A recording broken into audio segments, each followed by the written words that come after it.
In the morning, local talk all day, news around the clock, and the New England Patriots. WTIC, WTIC FM HD2, Hartford, and Odyssey Station. 11 o'clock, Hartford. Testing. Is at 59 degrees. I'm Morgan Cunningham, WTIC 1080 News. The UN Secretary General is defending his remarks about the war between Israel and Hamas. Testing. Antonio 1 2 Guterres 1 2. is rejecting accusations that he justified Hamas attacks on Israel. I am shocked by the misrepresentations by some of my statement yesterday in the Security Council, as if I was justifying acts of terror by Hamas. He said he was setting the record straight out of respect for the victims and families. His remarks yesterday infuriated Israel, which called for his resignation. That's correspondent Cammie McCormick reporting. Milford police say a 51-year-old town resident is identified as the man found dead near Marina Tuesday. Russell Kane was found near Spencer's Marina. The cause of death at this time is unknown, but police say that they do not suspect foul play. No other information is available. About a dozen Connecticut cities offer a complete streets plan, which is aimed at making roads safer for pedestrians, bicyclists, motorists, and also transit users. The issue of improving street safety was discussed this morning in Hartford during a forum.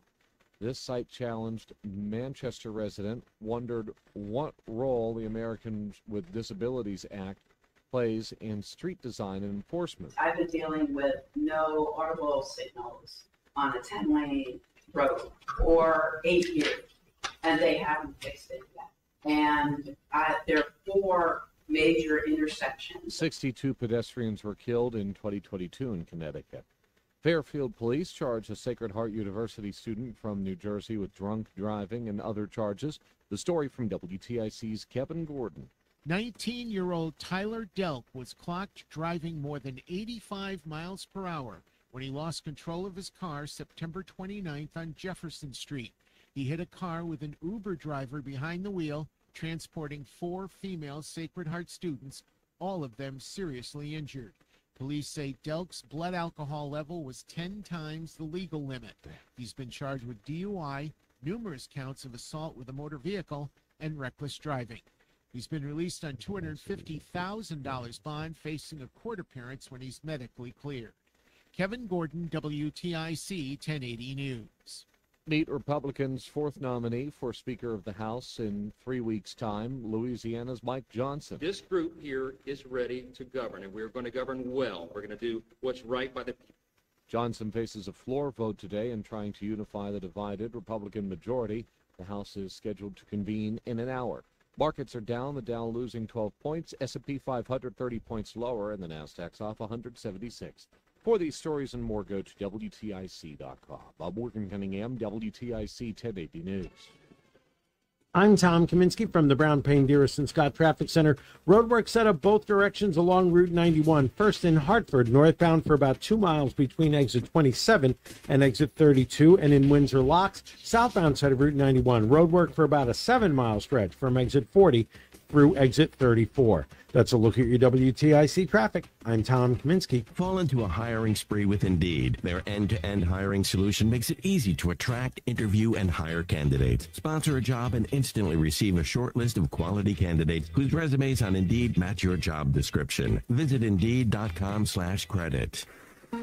Local weather, WTIC's Bob Cox. Well, high pressure starting to slide off to our east will keep us in a southwesterly flow for the next few days. It's going to result in milder and milder temperatures. Today we're going to get up to about 70 with a partly sunny sky, partly to mostly cloudy tonight, lows 50 to 55, and a mix of sun and clouds Thursday with highs in the low to mid 70s. Partly cloudy tomorrow night, lows in the low to mid 50s.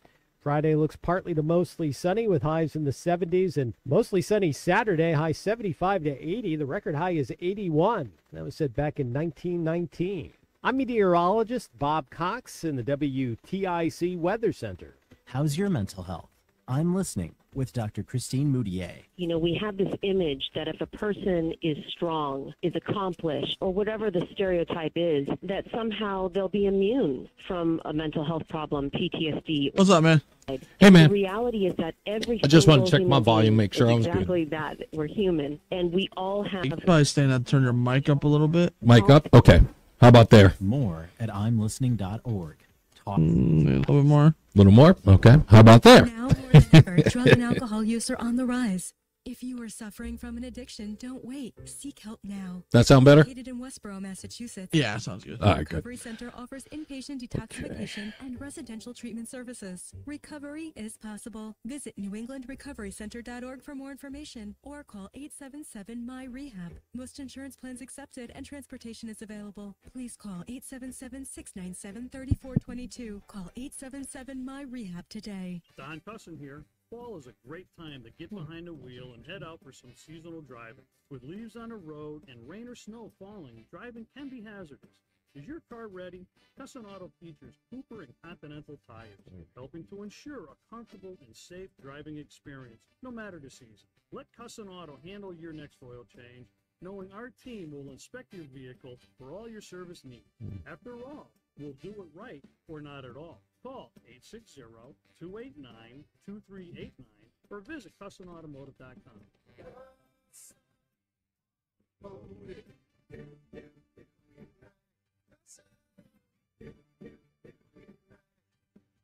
In these parts, when it comes to winter, it's not if it snows, but when. The only question is how much do you want to deal with it? How much do you want your back to hurt? How much do you want to get a new Aaron snow thrower during the Snowvember sales event? We're celebrating impending snowfalls with up to $150 off select models of America's best-built, best-selling snow throwers, as well as free extended warranty. But hurry, the Snowvember sales event is only for a limited time and only at your local Aaron's dealer. Aaron's. Portrayal. I didn't see it coming. Life can be so unpredictable. After losing my dad, it made That was the last one here, man. All right, you got it. If something were to happen to me, the mortgage, car payments, and all the other bills, even things like our annual summer vacation would be out of reach. I had heard about life insurance through Ethos and how easy it was to get coverage. They were right. I knew it was time to stop putting it off and get life insurance right now. I got on my computer and went to ethoslife.com. In just 10 minutes, I was covered. And boom, family protected. Thanks to Ethos, my family won't have to worry about the bills if the... Hey, what's my out time on this one? Top, bottom of the hour? Easy online term life insurance. Up to $2 million. You probably get out at like 26. 26, okay, good. As low as $1 a day. Answer a few health questions and get your free quote at getethos.com. That's GETETHOS.com. You're listening to Reese on the Radio. Filling in today for Tom Shattuck on WTIC NewsTalk 1080. And good morning to all of you. Late morning, going into the afternoon. It's a pleasure to be here, and I'll be here for the rest of the week. As our vacationing, no, come on. He's with the wife. Congratulations to them. What is it, 9 pounds? 13 ounces, something like that? Is that what I saw today? Congratulations to Tom Shattuck and, of course, Alice, of course, who did all the work, as it goes, for those married men who know. Especially when it comes to children, that woman does all the work. So congratulations to them. We'll get into that in a little bit. Speaking of kids, I kind of want to stay on that theme today. For those of you who don't know, I am Reese on the Radio from the Reese on the Radio Rundown, heard here on WTIC on Sundays, and you can also catch my podcast, which airs weeknights at reeseontheradio.com. You can find that on the Odyssey app.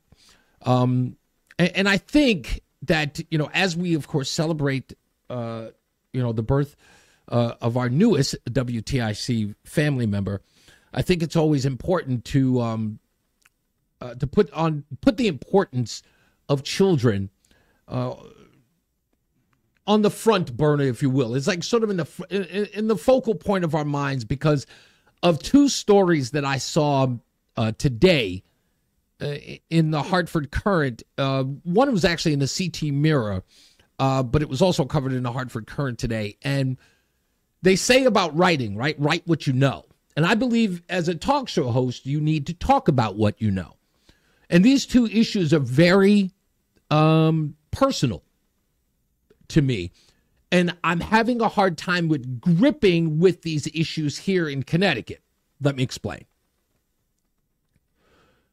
It appears that the number says in a state with 3.6 million people There are just over 3,000 homeless people in the state.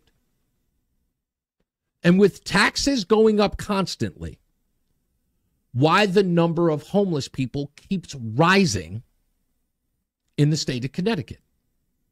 One of the coldest states in the Union, in the Northeast. Why? And we're talking about physically homeless.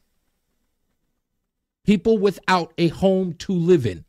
Many of them families. When I first joined WTIC a little more than a year ago, it was one of the first things I talked about, again, because it's personal to me. I was homeless as a teenager, as a 15-year-old for 3 years. My mom kicked me out of my house when I was 15 years old.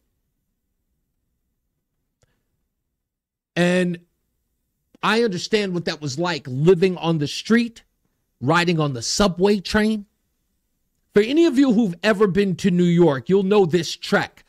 I would take the subway, the F train, from 179th Street and Hillside Avenue all the way to Coney Island, Brooklyn. It is one of the longest continuous train rides through New York City. That train ride takes, on average, an hour and a half. And there I would get my sleep. An hour and a half on the train as a 15-year-old, all the way to Coney Island, Brooklyn, and then back.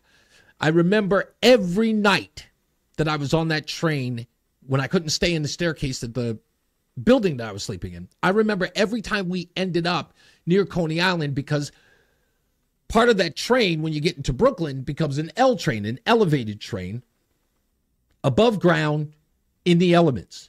So that train door would open in some of the coldest temperatures. But again, it's the train, because, you know, some of the train ride was closed. And of course, it's warm inside the train. It was the warmest place you could be. But as part of that ride, I knew I was in Brooklyn.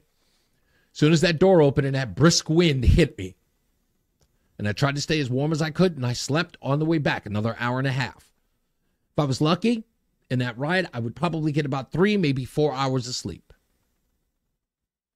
I would get up in the morning, back in Queens, head on back to the Key Food store across the street from the building that I could sleep in, and pack groceries for pennies. If I was lucky on a good day, I would make about $35 a day.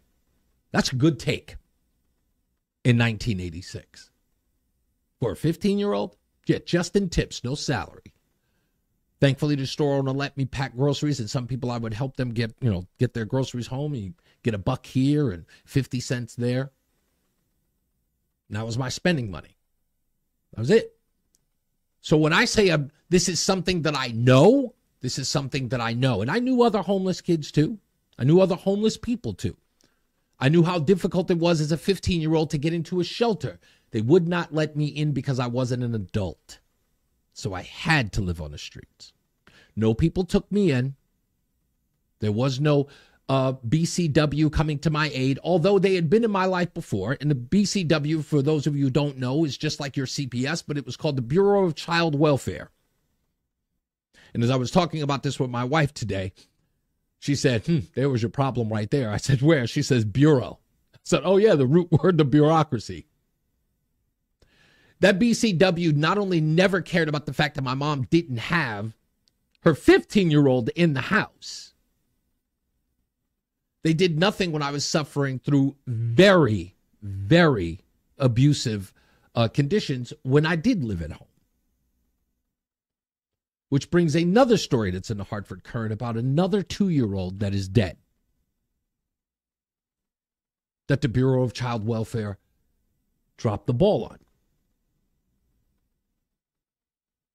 It is an amazing thing to hear, to read this story written by Taylor Hartz in the Hartford Current about a 2-year-old boy found in a shallow grave. When there have been multiple instances where the child could have been saved, taken out of the home, brought back into the home, things like that. It is astonishing to see that stuff, to read it.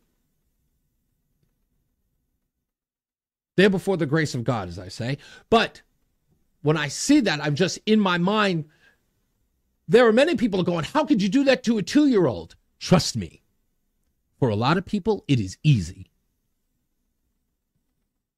For a lot of people, it is easy.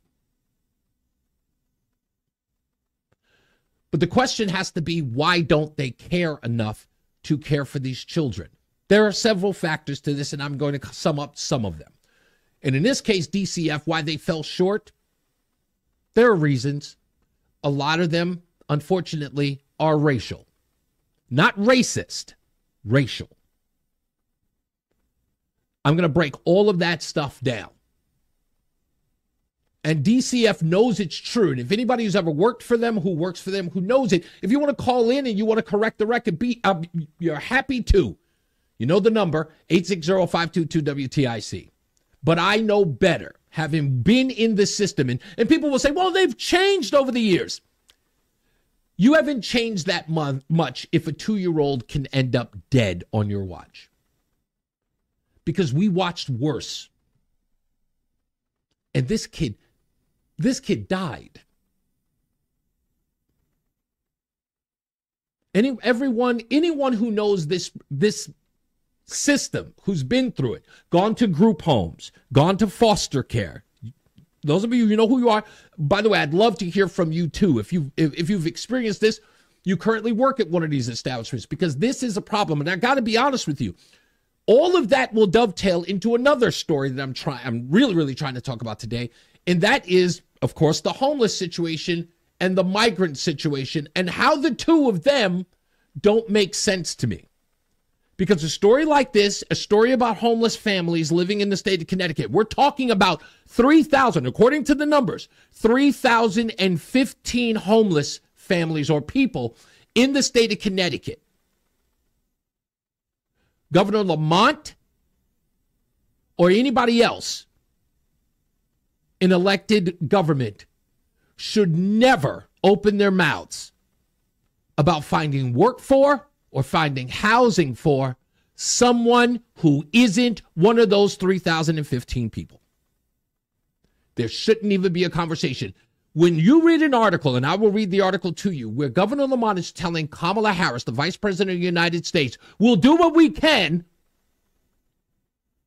to house illegals in the state of Connecticut, and you've got a growing number of people homeless in your state.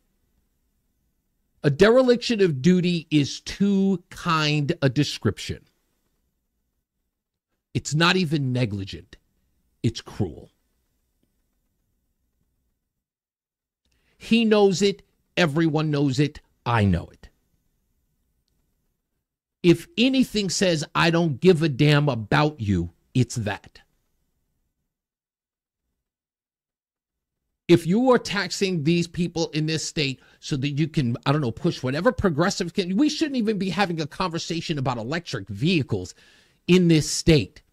Every pet project of Democrats in this state, every one of these silly little progressive things, opening up new schools for certain groups based upon gender equality, certain racial programs to make sure that we have DEI, all of that, full stop. Can we get 3,015 people off the street? Can we just do that? And please don't give me the we can walk and chew gum at the same time, because that's clear it's not happening. 3,015 people is nothing in a state with 3.6 million. How is it not possible to get it done? Do I have to really just resort to the idea that the elected officials, these people who seem to care about you and feel your pain, are just too stupid to solve a homeless problem? Perhaps I'm thinking maybe you could just try this. Just try this. Find the homeless people. They're homeless, so they're out in the street. Ask them how you can help them. And then give them the assistance that they need. That's all. How about not doing this nonsense? My favorite words now that people are using, and I have no idea how this happened, this root cause thing. There's no root causes to homelessness. It's not one size fits all. I ended up homeless because my sister told my mom that I stole $20 out of her purse. And my mom, living in a one-bedroom apartment with 5 kids, needed to offload one of them. I got picked that week. Do you have a program for that? Do you have a program for it? I doubt it. There isn't some bureaucratic office that can dictate how you solve that problem. There isn't. And because of that little incident 3 years out on the street, the approach isn't working if the numbers continue to go up. It isn't working. Now, if someone's got a better plan, say something or do something, but the numbers going up. Somebody had the audacity to write an article today about the homeless problem, suggesting that, well, it didn't go up as high as it did last year. Why is it going up? We haven't figured that out yet. We haven't even bothered. And I said this before the last time I was on the air. Oh, maybe it was another network. My apologies. A sister station in Buffalo. I asked the question. No one ever seems to ask the affected individuals what their problems are and what we can do to solve them. Everyone else is sitting around, not homeless, trying to solve a homeless person's problem. I don't get that. And I don't get what the problem is, why that can't be implemented.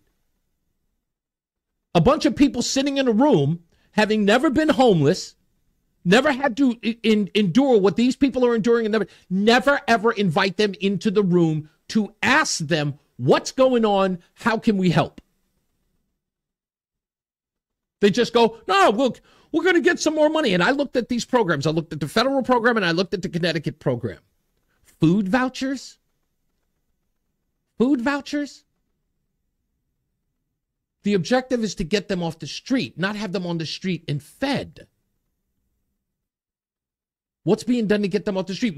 Obviously, we don't have any shelters to put them in. But what I also find astonishing is that we can't find a place for them to live, but we are willing to shut down hotels, dormitories at colleges and universities to put in migrants.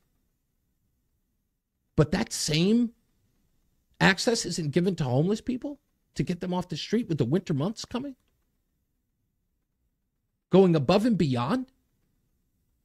Not to even to assist those who are already here, who clearly could use the help? As you drive by, look at them going, it's just so sad.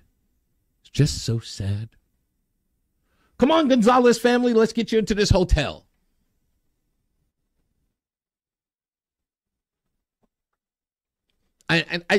There's animus in my voice for obvious reasons.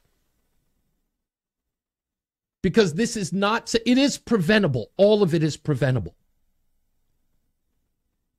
Not so much about what happened to the 2-year-old. There are other things. When it is preventable, it is. And in this case with the 2-year-old, there's something that we could have done about that. Something that DCF could have done about that. Clearly, they dropped the ball and it should not have. But the homeless problem, when we know what the numbers are, when we know where they are, when we know we can reach them, they are tangible, real people. They are right here. We don't have to send a bus. We don't even have to go get the people down by the southern border. Our homeless people are not down at the southern border. They're right here in the state. We see them every day. No one's even asking them, hey, what can we do to get you off the street? No one. No interest. None.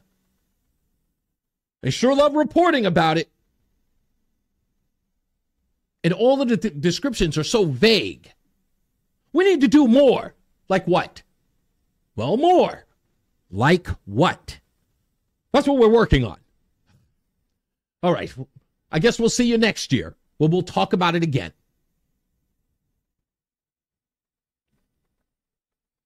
For me, it's just astonishing. But I'm going to go through all of that. I want to talk about the 2-year-old. I'm definitely going to talk about it. His name is Liam. It's my nephew's name. Liam Rivera. We'll talk about him, talk about what happened here, talk about how DCF dropped the ball, and we'll definitely explain why they dropped the ball. No, not the written report or the description in the Hartford Courant. There is a true problem that we are having, this woke mind virus that is causing people their lives. It's costing people their lives. And in this case, it cost a 2-year-old his life. And something's got to be done. People have to abandon this nonsense. If they're going to prove to me or anybody else for that matter, or even the people that they serve, that they really care about them.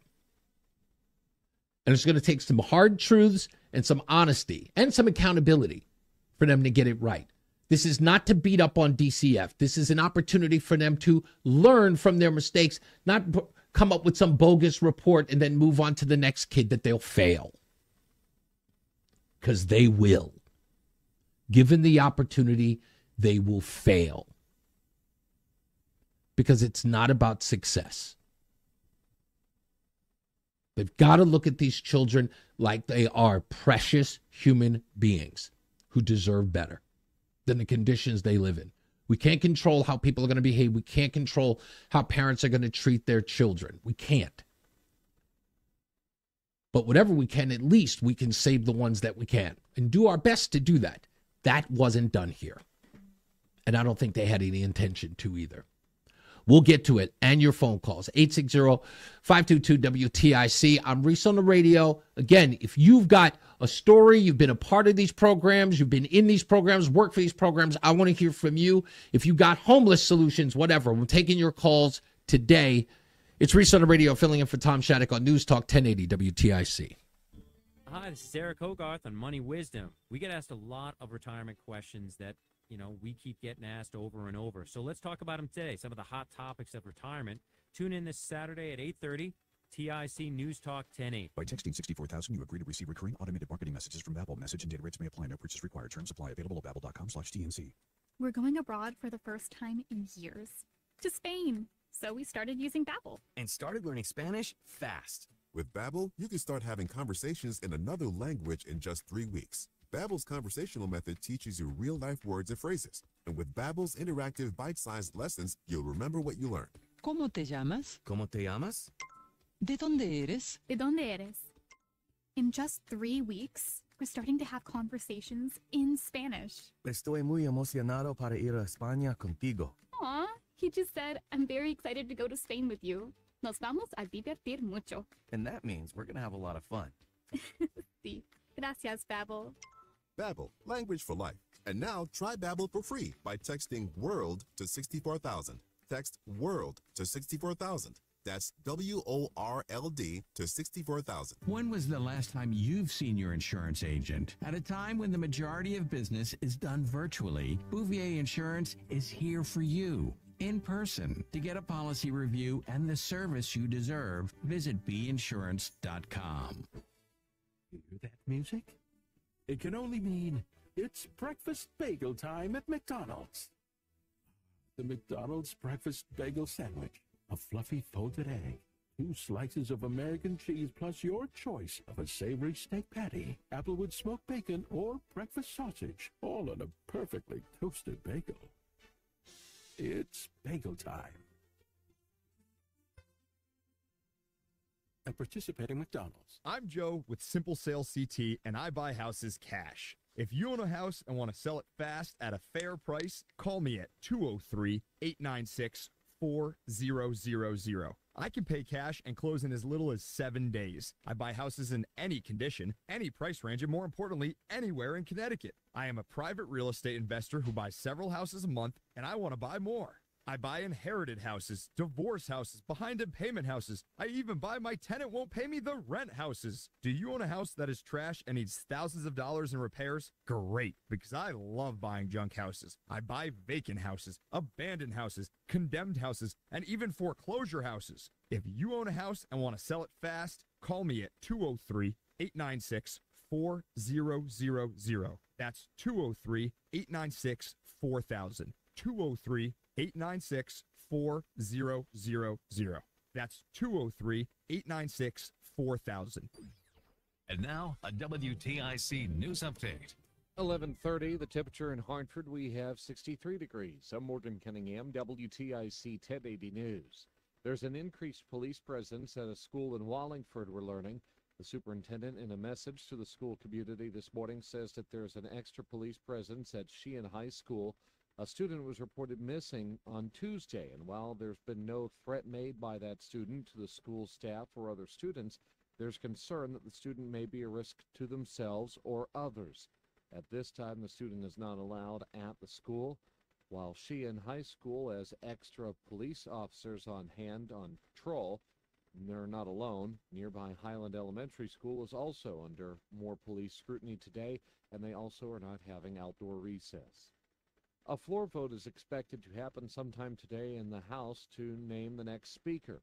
Correspondent Scott McFarland reports Republicans have named their latest nominee. For the fourth time, House Republicans have chosen a nominee to be the next House Speaker. This time, it's Mike Johnson of Louisiana, a former talk radio host, a lower-ranking member of Republican leadership. He's in his fourth term, and he voted to decertify the 2020 election results. And that could be a pivotal vote because yesterday, just 4 hours after winning the nomination, Minnesota's Tom Emmer quit the race amid criticisms from fellow Republicans that he voted to certify President Biden's win in 2020. There's been no speaker in the last 3 weeks since Congressman Kevin McCarthy was removed from the position. Fairfield police charged a Sacred Heart University student from New Jersey with drunk driving and other charges. 19-year-old Tyler Delk was clocked driving over 85 miles an hour when he lost control of his car September 29th on Jefferson Street. He hit a car with an Uber driver behind the wheel, transporting 4 female Sacred Heart U students. All of them were seriously injured. Police say Delk's blood alcohol level was more than 10 times the legal limit. He's charged with DUI, numerous counts of assault with a motor vehicle, and reckless driving. He's been released on $250,000 worth of bond, facing a court appearance when he's medically cleared. Connecticut is joining dozens of states in suing Meta, the parent company of Instagram and Facebook. The states say Meta is hurting kids' mental health by knowingly designing features that addict children. State Attorney General William Tong made the announcement. And just like big tobacco, Meta targets millions of American and Connecticut children to addict them, to get them hooked to social media, and to sell their addiction to anyone who wants to influence, sell products, and make money off our kids. Tong says Meta is addicting kids through features like constant alerts and notifications, infinite scrolling, and clickbait. Meta, in a statement, says it shares the goals of providing teens with safe, positive experiences online. Police body cam footage and a preliminary report on an officer-involved shooting last Friday in Prospect are released from the Connecticut Office of Inspector General. Police officers were called to check out a reported disturbance on Merriman Lane October 20th. When they arrived, 48-year-old Michael Strank was armed with a knife. The video appears to show Strank holding the knife and throwing it through a broken window in the direction of Officer David Turney. Shortly thereafter, Strank lunges at the officer with another knife. At that time, he's shot. IC-25, shots fired. Party down. The medical examiner says Strank died from a gunshot wound to the head and the death has been ruled a homicide. The investigation is ongoing. A massive Pacific hurricane is bringing life-threatening storm surge and extreme winds to a famous Mexican resort area. Hurricane Otis made landfall near Acapulco earlier this morning after going from a tropical storm to Category 5 in about 12 hours. Giant waves that crashed into hotel lobbies. People were huddling in showers and hotels to avoid the flying glass. There were some damages in commercial areas in one of the main shopping malls. Pictures are showing the roof blown off, the sides blown out. Correspondent Adrian Bard following the storm from Mexico City. Markets are mixed. The Dow now up 90 points. S&P 500 is lower by 31 points, and the Nasdaq's down 193. For these stories and more, go to WTIC.com. I'm Morgan Cunningham, WTIC 1080 News. I'm Tom Kaminsky from the Brown Pain Garrison Scott Traffic Center. This update brought to you by Consumer Cellular. Along the eastbound side of Route 84, roadwork through East Hartford set up for a very long stretch from exit 58 out through exit 74. The right lane is going to be closed, and where you find that construction, it's going to be in place until about 3 o'clock this afternoon. It is loaded up on the southbound side of Route 91 in the Windsor Locks area. Right lane is closed there for midday roadwork between exit 40 and exit 34. That's a look at your WTIC traffic. I'm Tom Kaminsky. Consumer Cellular. Freedom calls. Consumer Cellular offers unlimited talk and text on every plan starting at $20 per month. Stay connected in rain, sleet, and snow with their premium nationwide 5G coverage with no contract and free activation. Visit consumercellular.com to switch today.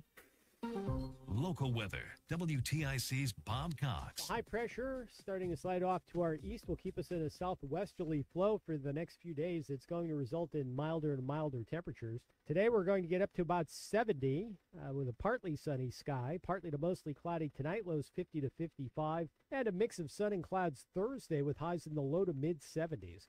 Partly cloudy tomorrow night, lows in the low to mid 50s. Friday looks partly to mostly sunny with highs in the 70s, and mostly sunny Saturday, high 75 to 80. The record high is 81. That was set back in 1919. I'm meteorologist Bob Cox in the WTIC Weather Center. Brian Shackman here for Brian & Company and WTIC News Talk 1080. Just an incredible show on Thursday. You want to tune in starting at the beginning.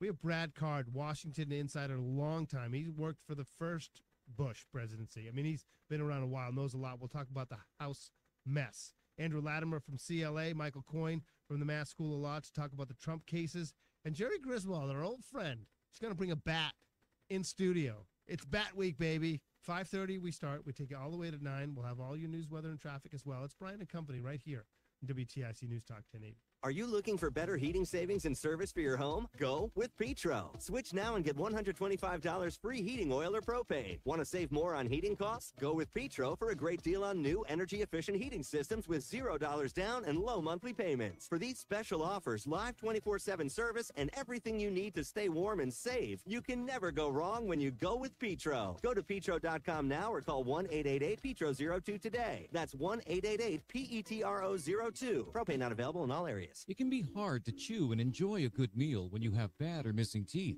not to mention embarrassing. Don't you want to eat something besides soft foods and soup? At Columbia Implant Center, we have the technology to fix those issues in one day, the same day, 7 days a week. And the big plus? You're able to resume your activities right away with stronger working teeth. Call Columbia Implant Center at 860-730-6020 or visit ColumbiaImplantCenter.com. It's a win-win-win. Brian Shackman here for Connex Connecticut. Connecticut manufacturers, have you joined Connex Connecticut yet? Well, Connex Connecticut is an easy-to-use online platform that connects U.S. manufacturers and suppliers with a single, accurate, and searchable supply chain database. With Connex Connecticut, it's all about making connections and growing your business. In fact, in the last month, one Connecticut manufacturer secured a $100,000 order and another secured a $48,000 order, all thanks to Connex Connecticut. Connect with buyers, primes, OEMs, and other qualified manufacturers who either have what you need or need what you have.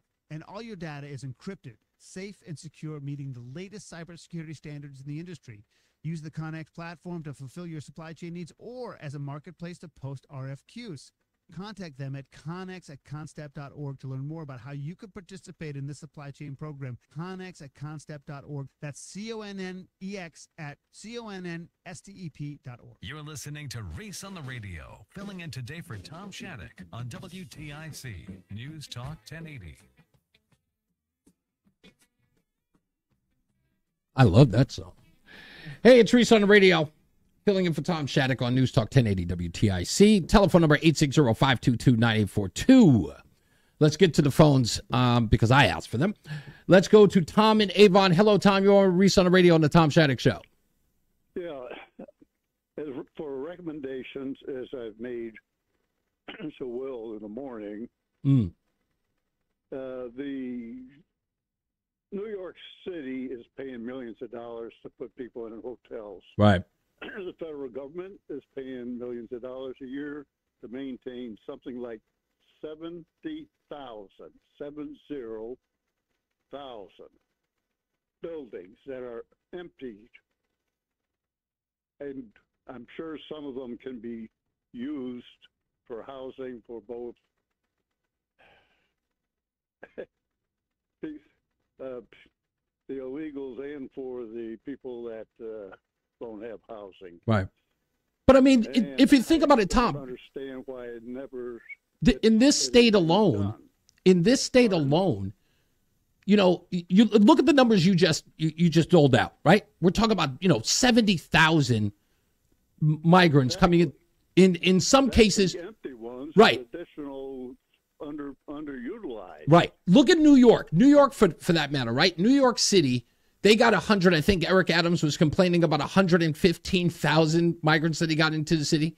He's dealing with that amount, and as the number of homeless in the city. I think it's a little more than that, right? So he did nothing for those people, but he is bending over backwards and complaining about having to house migrants that are coming into the country. The state of Connecticut is 3,015, according to the numbers, the most recent numbers, 3,015 homeless people living in the state. There should not be a conversation about anything, but that's a small fraction of what Eric Adams has to do as far as migrants are concerned.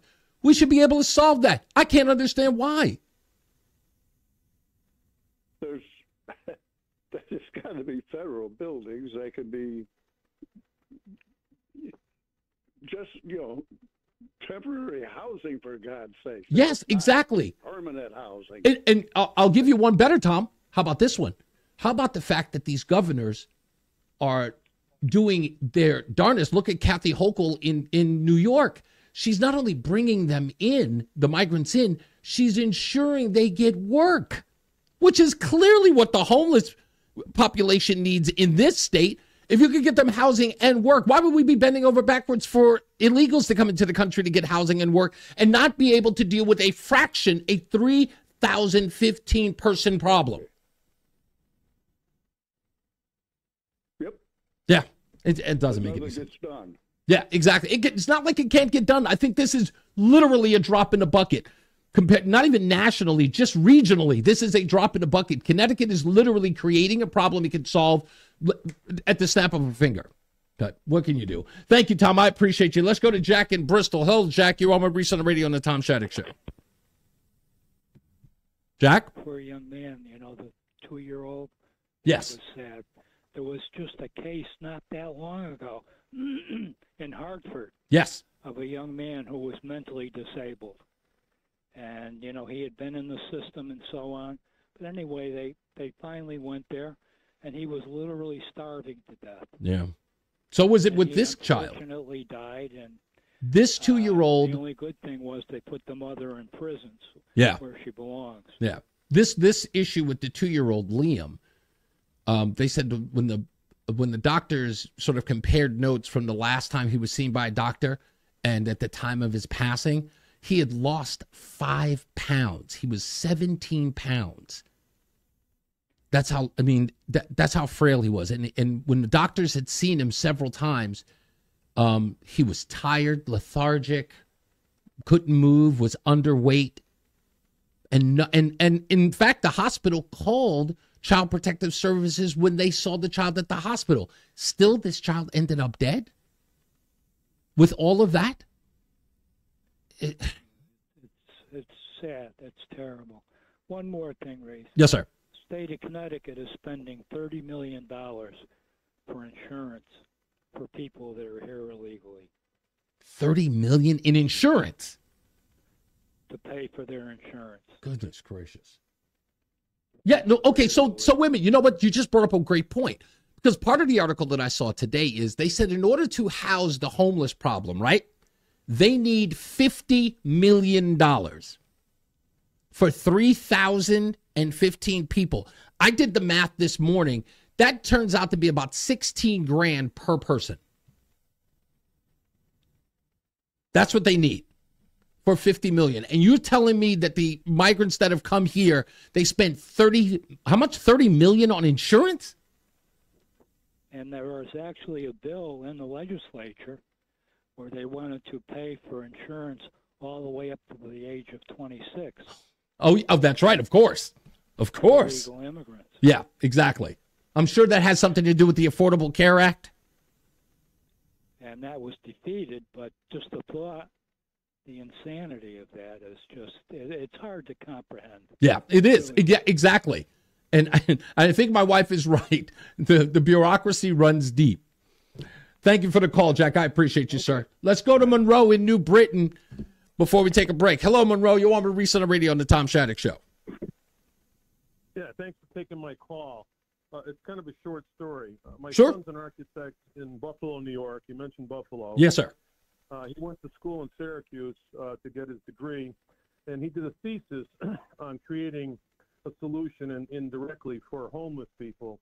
And what he did was he went into New York City with another student, and they interviewed homeless people on the street. Wow. To find out, really, what really could be done versus what, people just, like you say, talk. Right. It's cheap. And so part of his thesis was to take and repurpose I don't know if it was a hotel or if it was just an office building in New York City near one of these famous parks where they have all these fabulous shows, and create a building, a community building where homeless people could get a post office box. Okay. Because the problem with being homeless is, you don't have an address. Right. Sure don't. You have no way to get mail. Right. Exactly. So back in the day, this goes back, 10, 15 years ago, the internet wasn't quite as popular and cell phones were, out there, but, people did get mail. They tried to get an application and for a job, and they couldn't put down an address. They couldn't get, help from any state agency. They had no address. So that's a simple thing that these community centers could do to, start to solve the problem rather than just, like you say, throwing money at it isn't working. Yeah, and again, I am certain it's interesting. I don't know if you guys remember this story, and thank you for the call. I appreciate you, Monroe. Before we get out of here, I want to bring up this story. You've got to remember this. It's unfortunate because I think he passed away, and I could be wrong about that, but I'm almost certain he did. There was a homeless guy that somebody had filmed out on the street, and it turned out he had this beautiful voice. He had this very deep, very melodic baritone voice. And when they heard it, the story about him went viral, and he ended up getting a job, and they put him on a radio station or whatever the case was, and his voice was so beautiful that people, wanted to put him on and read the news and read sort of like one-liners and stuff like that. But he had a substance abuse problem. I think it was alcohol. He eventually passed away. He had died. But this was one of those cases where somebody ran into someone and found out what their skill was and then used it to apply it for him to get a job. And I think we still have Monroe on the line. But I wanted to say this, is that if there are people out there who are homeless, if you're not treating them as individuals and finding out where their skill set is, why are you here? Well, I used to work in this industry, and that industry crumbled, so I don't have a job in that. Okay, so you have skills in this, that, and the third. You do that, and you find those individuals. Now, I know it's painstaking, but when you see the opposite not working, don't do that anymore. Just don't do dumb stuff. Don't do the stuff that doesn't work.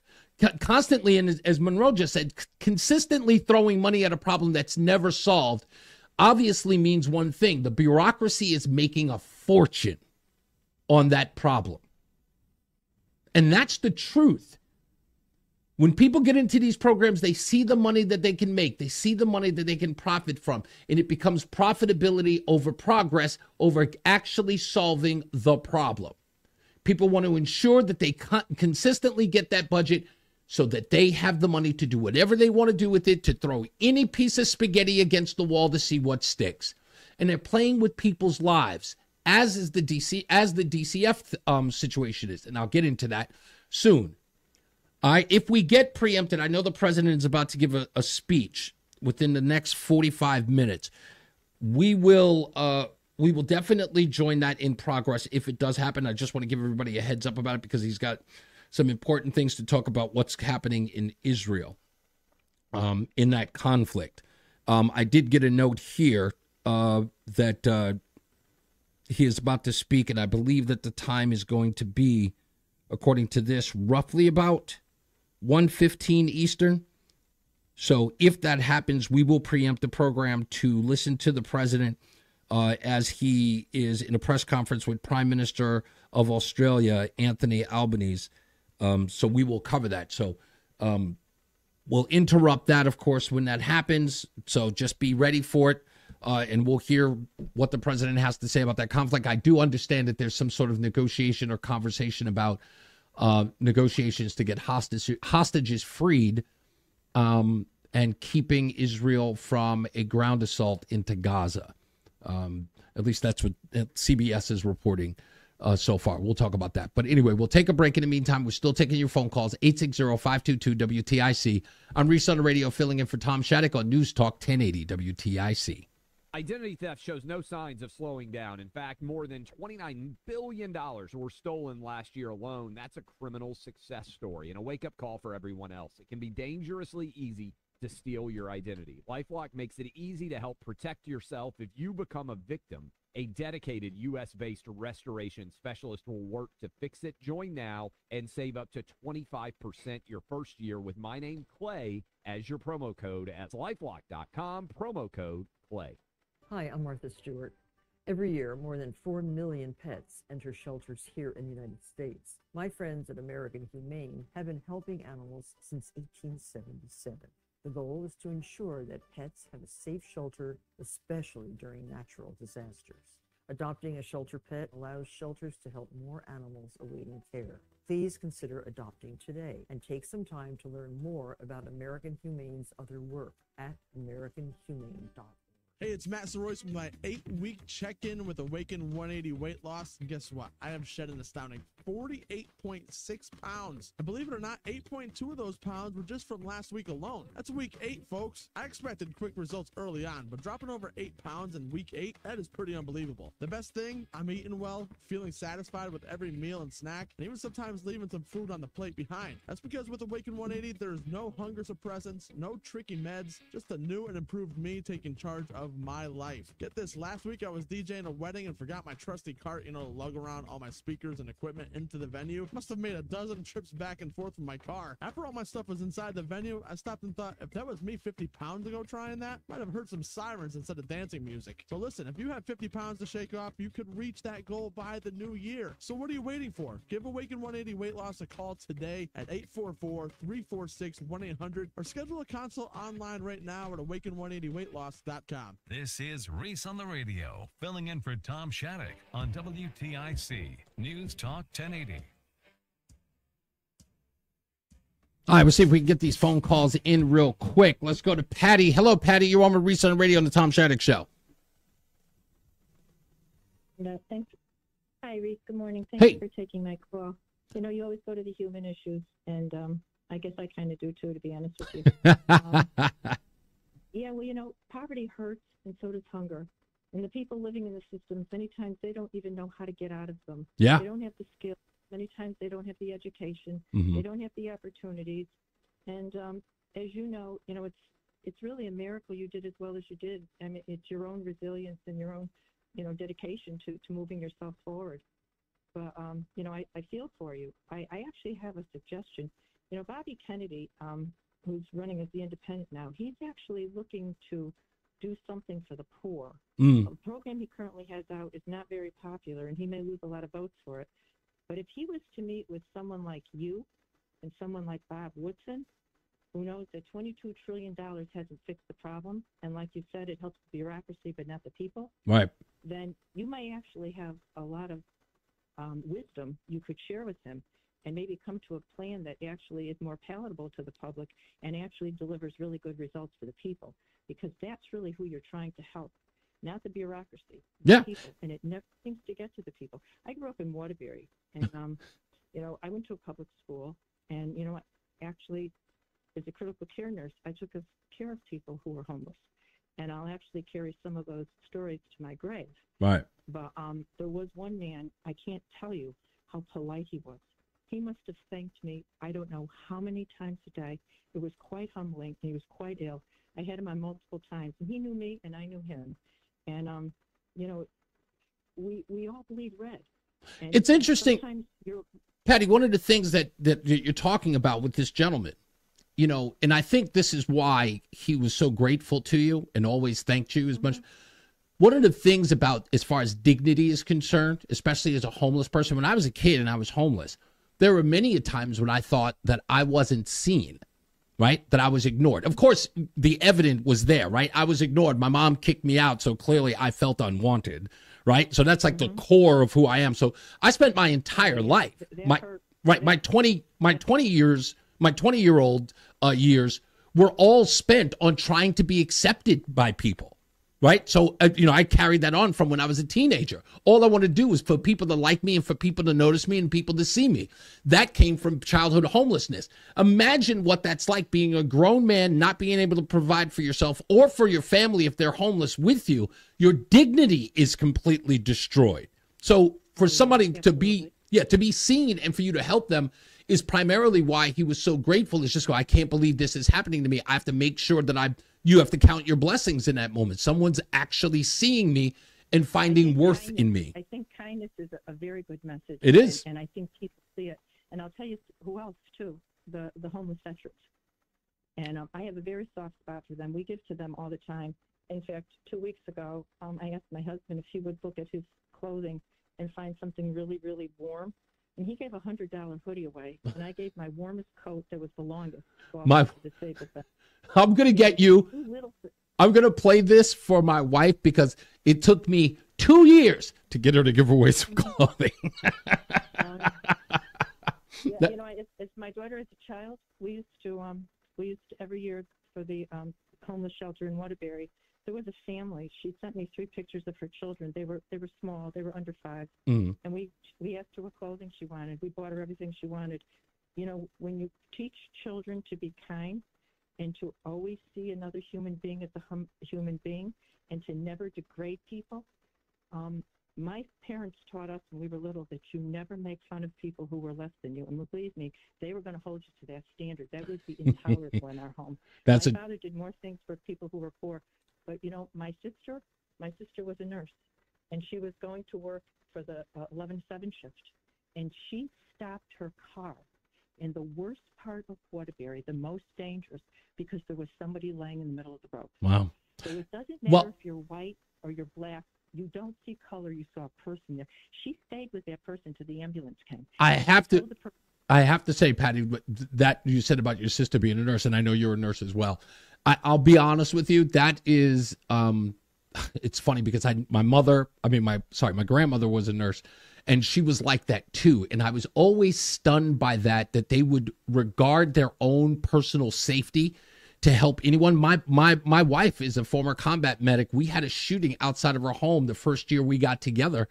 And she ran downstairs like a bat out of hell to go help a kid who had a gunshot wound. I thought she was crazy. And she's, again, a combat nurse. And I'm always stunned by people who run towards that danger. And that you're special kind of people. You're definitely better than me. I mean, I'll tell you that right off the bat. I do have to go, Patty, but I always appreciate the call. I want to get to everybody else as soon as we can. But anyway, like I said, folks, in the next hour or so, or at least an hour and 15 minutes, we're expecting some comments from the president, who's having a press conference, and he'll be taking questions. We will carry that in full when that happens. We're expecting it about 1:15, so stand by. More of your phone calls. It's Reese On Radio, filling in for Tom Shattuck on News Talk 1080 WTIC. At Humana, we believe better care begins with listening. So that's just what we do. We listen to what our members want and work hard to bring you support to help you feel your best. Our Medicare Advantage plans are made to fit a variety of budget and health needs. You'll get personalized help as you explore your options and benefits that go beyond what you might expect. Benefits like $0 premium options or all-in-one plan options, plans that include medical and prescription coverage, as well as routine dental, vision, and hearing. When it comes to the benefits and support you need, you spoke, we listened. And our Medicare Advantage plans show it. Learn more at gethumana.com. Humana, a more human way to healthcare. Humana is a Medicare Advantage HMO PPO PFFS organization with a Medicare contract. Enrollment in any Humana plan depends on contract renewal. Ghosts in Connecticut is documented by the Connecticut Paranormal Society. Joe Frankie will be our guest this Saturday afternoon at 2. I'm Morgan Cunningham with Spotlight Connecticut on WTIC News Talk 1080, WTIC.com, and on the free Odyssey app, AUDACY. This is WTIC News Talk 1080 with Brian and Company in the morning. Local talk all day. News around the clock and the New England Patriots. WTIC, WTIC FM HD2, Hartford, and Odyssey Station. Good afternoon, everybody. It's 12 noon in Hartford, and we've warmed up to 67 degrees. I'm Morgan Cunningham, WTIC 1080 News. We are learning from our partners at CBS that 2 U.S. officials are telling them Israel is delaying its ground invasion. One of them says that will remain true until this weekend at least. He links the delay to an ongoing hostage negotiation. Neither of them link to it, say that the U.S. missile defense deployments is part of that decision, but one of them says that the deployment will be complete by the end of this week. President Biden, meanwhile, is going to be speaking about the situation in Israel at 1:15 this afternoon. That's when it is planned to happen. It was supposed to be 12:30. Now it's 1:15. He's also expected to do a Q&A with the media, so we'll carry both his remarks and that question and answer period live on WTIC News Talk 1080 and WTIC.com when it begins. Schools in Wallingford are playing it safe while a missing student is being sought. The district, in an email to the school community this morning, says there's an extra police presence at Sheehan High School, as well as nearby Highland Elementary. It comes a day after a student was reported missing. That student, according to the message this morning, has not made a specific threat against anybody in the school community, but is considered to be a possible danger to himself or others. No other information is available about the situation. The goal is to make transportation easier for pedestrians, transit users, and bicyclists. The State Department of Transportation held a discussion this morning on Complete Streets, which is a program that's being tried out in about a dozen cities and towns to make roads safer for all users statewide. DOT Commissioner Garrett Eucalito says his agency has a new policy in place for most road projects, excluding milling and paving. Is going to have to incorporate pedestrian accommodations, bike accommodations, and transit accommodations, with certain parameters around it. So if there is no transit service there, then we're not going to include transit accommodations. But if there is transit stops there, then it needs to be ADA accessible transit accommodations. Similarly for bike and pedestrian. In 2022, 62 pedestrians were killed in Connecticut. A House floor vote is being held today in Washington to try to confirm Congressman Mike Johnson of Louisiana as the next Speaker of the House. He received the nomination Tuesday in a closed-door Republican vote. Johnson is the fourth candidate Republicans have nominated to replace Kevin McCarthy, who was ousted as Speaker 3 weeks ago. Johnson had no opposition on a private tally, but many were absent in the vote. Johnson will need almost all Republicans to win the gavel. Connecticut Attorney General William Tong says the state is joining dozens of others in a lawsuit against social media giant Meta. That's the parent company of Instagram and Facebook. The lawsuit says that Meta is harming young people's mental health by working to addict them to its platforms. Internal Meta documents demonstrated that Meta knows that its platforms are unsafe for young users, but has continued to claim its products are safe and appropriate for children and teens. Tong says Meta is using all of its powers to addict children and send them down rabbit holes of content. Meta, in a statement, says it shares the goals of providing teens with safe, positive online experiences. The off-duty pilot that is accused of trying to shut down the engines on a plane mid-flight is facing federal charges, including interference with a flight crew and 83 counts of attempted murder. Transportation correspondent Chris Van Cleve reports Joseph Emerson told police that he's been struggling with depression and that he took psychedelic mushrooms about 2 days before the whole incident in the sky. While in the back of the plane, court documents say Emerson asked to be handcuffed, but then tried to open an emergency exit door. Police arrested him when the plane landed in Portland. Airline captain Laura Einsettler. The crew that was operating this flight did an excellent job being able to actually challenge him, get him away from the controls, and subdue him and be able to get him into the back of the aircraft. Emerson was riding in the cockpit jump seat of the flight from Everett, Washington to San Francisco when he tried to turn off those engines. A New York City man is finally free after speaking hours inside a bank vault. Correspondent Len Shook reports. The drama unfolding here at 580 Fifth Avenue. A 23-year-old customer locked inside this safe deposit vault about 8:45 last night. And the man actually called 911 from inside the vault. FDNY Assistant Chief John Sirocco. The process was started to breach the wall at the vault, 30 inches or so of concrete. But we determined that at that point that we would hold off and see if the doors would open automatically.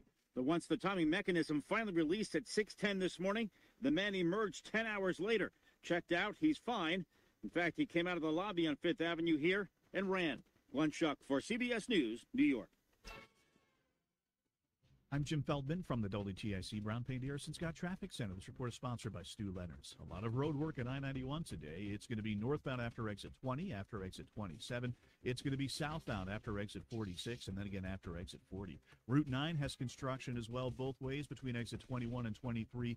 2 lanes are blocked in both directions there, and then northbound after exit 24, more construction on the shoulder. Eastbound Route 20 in Windsor after Bradley Airport, there is construction, and I-84 eastbound, there's construction between exit 58 roving to exit 74. This week at Stu Leonard's Farm Fresh Foods, get their mighty porterhouse steak or New York strip steak direct from their Midwest ranchers. Your choice, only $11.99 a pound, save $3. Plus, Stu's very popular flatbread pizzas, assorted varieties, only $5 when you use the Stu Leonard's app, save $4.99. For more savings, visit the new StuLeonards.com. That's a look at your WTIC traffic. I'm Jim Feldman.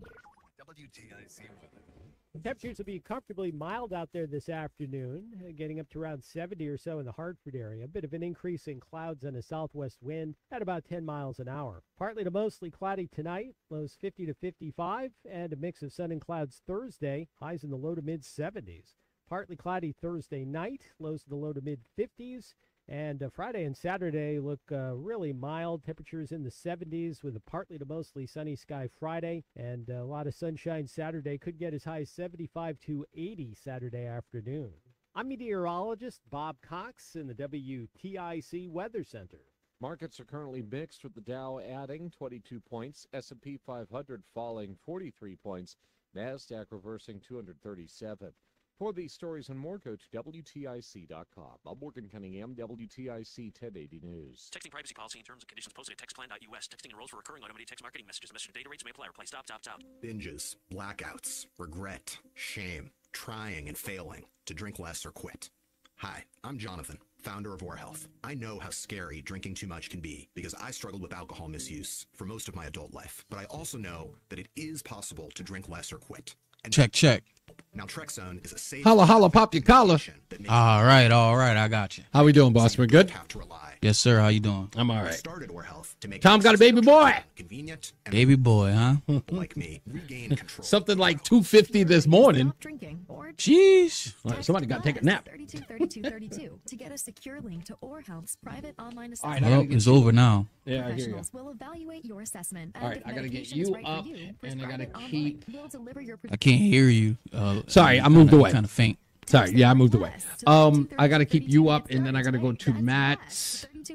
Okay, because I still got 3 calls. Days are shorter, and the temperature is starting to drop. Remember, the local weather... You say you still got what? I have 3 people on, Rick in Cheshire, Dave in Branford. No, 2 calls, sorry, Rick and Dave. You got Rick and Jeff. Rick and Jeff? Yep. Okay, all right. Every hour. The weather information... That's all I see. Okay, all right, good enough. News Talk 1080 and at WTIC.com. Hey, everybody. 1 minute. Tony here, bringing You you got the it. parlay of the day, brought to you by FanDuel, America's #1 sports book. Week 8 of the NFL season is here. The lines are out, so let's make a parlay. Give me the Giants on the money line against the Jets. G-Men defense has stepped up, and they're... You want to do a test? I also like the Browns. What, on audio? Seattle. Yeah. Yep. The Hold on. Seahawks. The Cleveland defense gets pressure, forces turnovers, and as the defensive... All right, you got it. That's good? Seattle's wide Okay. receivers. Yes, sir. Oh, wait a minute, let me play this one. Points at home against the I gotta Chiefs play is a this. Hold on. solid play. Denver held KC under 20 points in Kansas City earlier this year. A $10 parlay bet on these plays wins you How's that? $100. That's it for the You could turn it down just a hair. FanDuel. Download the FanDuel app today and make every moment You're more. killing me. America's #1. 21 plus in President, Connecticut. Bonus issues does not withdraw. There you go. All right, perfect. And 10. You got it. At FanDuel.com/sportsbook. If you or someone you know has a gambling problem and wants help, call 888. Hey, by the way, do we have any giveaways? Visit ccpg.org/chat. You're listening to Reese on the Radio, filling in today for Tom Shattuck on WTIC News Talk 1080. Oh, you can definitely tell when the production has changed on the show. Hey, what's going on, everybody? It's Reese on the Radio. If you're on your lunch break, folks, good. Enjoy your lunch. I hope you're having something healthy. I've already dropped 3 pounds. 3 pounds. I lost it. Totally lost it. And after today's show, I'm going to go find it at the Rib Shack. Just to let you know. So, we've been talking about this, if you're just joining us, about Turn yourself up. Oh, sorry. We've been talking about CPS, Child Protective Services, and, of course, the death of a 2-year-old boy earlier in the year, or later in the year. We were talking about that, and, of course, the homeless problem. So we're taking your phone calls about that, and I'm going to give you a breakdown of what I think, especially the homeless problem. Having been both of these in these situations, being an abused child and being homeless as a child, or homeless in general, I have a certain insight into it. Not that it's perfect, not that it's, it's all, it's not a general thing, being homeless or being an abused child. It's not general. Some of the markers are there, but it's different. But I want to make sure I get these calls in because they stayed over the top of the hour, so I want to get to them real quick. Number's 860-522-WTIC, 860-522-WTIC. Let's go to Rick in Cheshire. Hello, Rick. You on with Reese on the Radio on Tom Shattuck Show. Hey, buddy, how are you? Pretty good, sir. Topic a little bit, if you don't mind. Well, go for it. I wanted to talk about the vote for Mike Johnson today. Yes. What do you got? Yes, and I'm hoping that today will be a good day and that he will be put in as speaker. I think he's the best choice so far. And for the people that are thinking that we're going to lose, we look disoriented or there's infighting and all of these things that's going to hurt us in the general. I think if we get the right speaker in there, that's the point. And I think that I don't see the argument that, yes, optically, possibly it looks like it's dysfunctional, but it's actually there's a means to an end. Absolutely. As far as getting someone in and Mike Johnson being a great constitutional lawyer, which is something I admire, someone that actually is a constitutional lawyer that believes in the Constitution, not like a former president who gave a few lectures on the Constitution but really didn't like to follow it. Right. I think we know who I'm talking about. Of course. But I'm just hoping that that he gets the votes today, and it's hopefully going to be a good day. And He was a pleasant surprise this morning. It happened last night, but he was a pleasant surprise to wake up in the morning and find out it's Mike Johnson, because I immediately went from Louisiana, and I was like, wow, it was totally off my radar. And I'm like, it's a good choice. I'm glad somebody else thought of him other than me, because, again, I was a Jim Jordan guy. And to see Johnson, I'm glad it's this Johnson, not Hank Johnson, the one who was fearful that Guam was going to capsize. I'm glad we got this Johnson. It almost didn't come about. I heard an interview with Gates today, about a 10-minute interview, underlined all of it, that because he came in second to the vote, and someone wanted to nominate him, and he almost didn't get it. So they're in the conference room back and forth, all those things that you don't see. Right. As far as there were like 35 people that were still wanting McCarthy back in. Yeah. But then when it came to a public vote on it, there was zero. Yeah. So that's all that inside stuff that goes on behind there and how the sausage is made. But hopefully Mike Johnson. And one big thing about him, he's looking really heavily at antitrust. Legislation? Yes, legislation about big tech, which I believe in the American people that if they actually get the real information, that we are mostly a center-right country, but we're just so not even close to getting the right information on a daily basis. But I believe in my heart that we're center-right. If just given the opportunity to get all of the right information and people were able to go through that information one way or the other. Of course, there's people all the way on the left and all the way on the right that are never going to come in the middle. But when I hear about a bipartisan bill being passed, right, I think that's that's almost like a pro-uniparty bill. Yeah, exactly. And it always benefits the Democrats at the end. But thank you for bringing him up. I've got some audio about what you're talking about. I'm going to play that later on in the show between Mike Johnson, representative of Louisiana, talking to Alejandro Mayorkas about disinformation and misinformation, which goes directly to what you're talking about. All right. Can't wait to hear it. No problem. No problem. We'll go to that. And then, I'm sorry, I forgot who I had. Jeff. We got Jeff on the line. Hello, Jeff. You're on with Reese On The Radio on the Tom Shattuck Show. Hey, Reese. How you doing? Pretty good, sir. I just wanted to touch base on the number you were quoting, the 3,017 homeless people. Yeah, I think the last reports, and this is coming from the Connecticut Mirror, that gave that number 3,015, according to them. Okay. I remember when I was homeless, and I knew like 5. They were doing an accounting. They were trying to figure out how many homeless people were in Connecticut. Right. And I was thinking to myself, when I heard it on the news, I think, well, they didn't count me. They didn't count my friend Andy. They didn't count my other friends. So I just wonder how accurate that number is. Well, look, let me read to you what the article says so we can get some context here. It says the latest point in time count, and this is according to, again, the CT Mirror, says people experiencing homelessness in January of 2023 compared to the 2,930 in January of 2022. That's only an increase of 3%. So they're saying at the time of the count, it was 3,015 according to January of 2023. Right. Now, I'm sure that number's gone up. Hopefully it's gone down, but I'm sure it's gone up.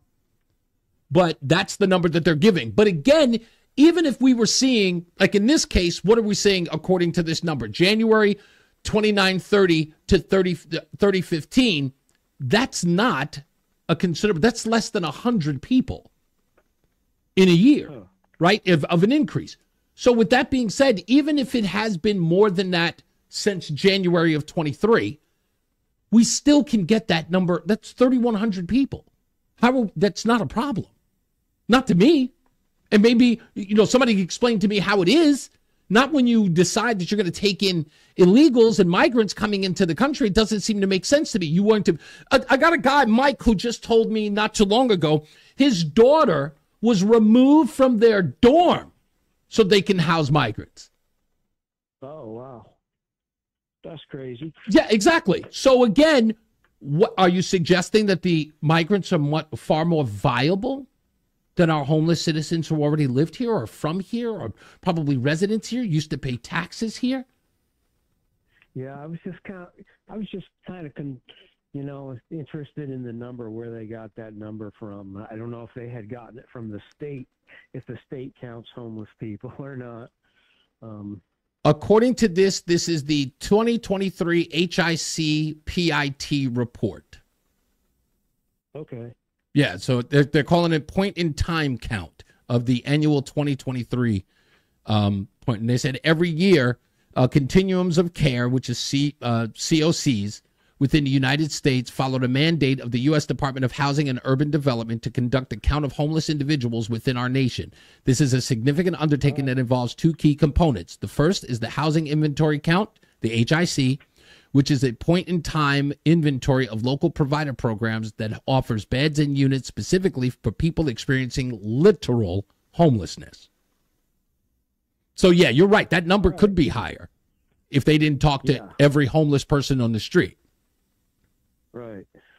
All right. Well, have a great day. My pleasure, sir. Thank you so much. Thank you. It's fun listening to you. Oh, thank you, man. I really appreciate that. It's my pleasure to serve. I mean that wholeheartedly. All right. Thank you, sir. Cool. Thank you. So, back to the homeless situation, just so I get that. And I know we're more than likely going to be preempted by the president in about an hour. I want to get this out. There are some remedies to this homeless problem, right? And I don't have to use my example. What would have made my life easier, right? As a 15-year-old, I mean, I'm not an adult. I can't really emancipate myself at 15. But I can go into a group home, which I had been before. right? I ended up back at home. I was in a group home when I was 12. I was in a group home when I was 14. I ended up back home inside of a home that my mother could not provide for 5 children as a single mother. We were living in a 1-bedroom apartment with 5 kids. It was my little brother, Briggs, my little sister, Zakiah. Yes, I know these are weird names. And my brother and sister, Charles and Christina. We slept, my brother Charles and my sister Christina, we had to sleep in a pull-out couch in the living room. And my brother and sister, Zeke and Briggs, they stayed with my mom in her bedroom. That's how all 5 kids, 6 people in a 1-bedroom apartment. There was no CPS. There were no neighbors calling, telling people that we were living under such squalor conditions, cramped in a 1-bedroom apartment. There was no one there to tell Bureau of Child Welfare, because that's what it was called, BCW. No one told the Bureau of Child Welfare that my mom was barely making ends meet, that the last week of the month waiting for the welfare check or food stamps to come in, that we were literally eating cornbread and rice. There was no one to do that. There were no alert systems. People minded their business back in the days. But when the Bureau of Child Welfare did get involved, what did they do? They removed us. They put me in a foster care for 4 years. They sent my little brother less than a year after. He and I lived in the same foster home for 4 years. I don't know where my mom was. I had 1 visitation in those 4 years when I was with my mother. That's it. I stayed there from when I was 4 years old until I was a little more, about going on 8 years old. Yeah, actually after I was 8 years old, because I remember living in the foster care home when Elvis died, and that was in 1977. So, and my sister was in another foster home. At that time, it was just the 3 of us, myself, Charles, and Christina. We ended up living with my mom, moved to Hollis, Queens. We lived there, and even then, my brother and I shared a bedroom. My sister had a bedroom. She had to under the conditions in order to get us to live there. But sure enough, we ended up evicted again because my mom couldn't take care of us. I ended up in a group home. Of course I did. 12 years old, ended up in a group home, ended up in a big giant. I went through all of that nonsense. The only reason why I ended up in a group home at 12 years old is because my mother took a 2x4 from an old beat-up couch that was in my grandmother's basement. We were staying with her at the time.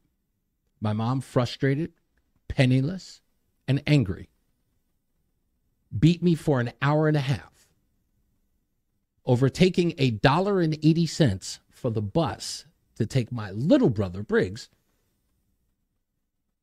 to his babysitter while I went to school. She said that I stole from her. Yeah, my mom, again, using the idea of theft as a means to beat your child with a 2x4. I still have some of the scars today. We're talking about deep cuts into my bone, into my body. An hour and a half. So again, I understand this whole system of how you get in, how you get out. I went to school the next day after that beating. No one at the school alerted the Bureau of Child Welfare. No guidance counselor grabbed me and pulled me into the office and said, hey, what's going on? Mr. Palladino, the school principal, never said a word. He knew it.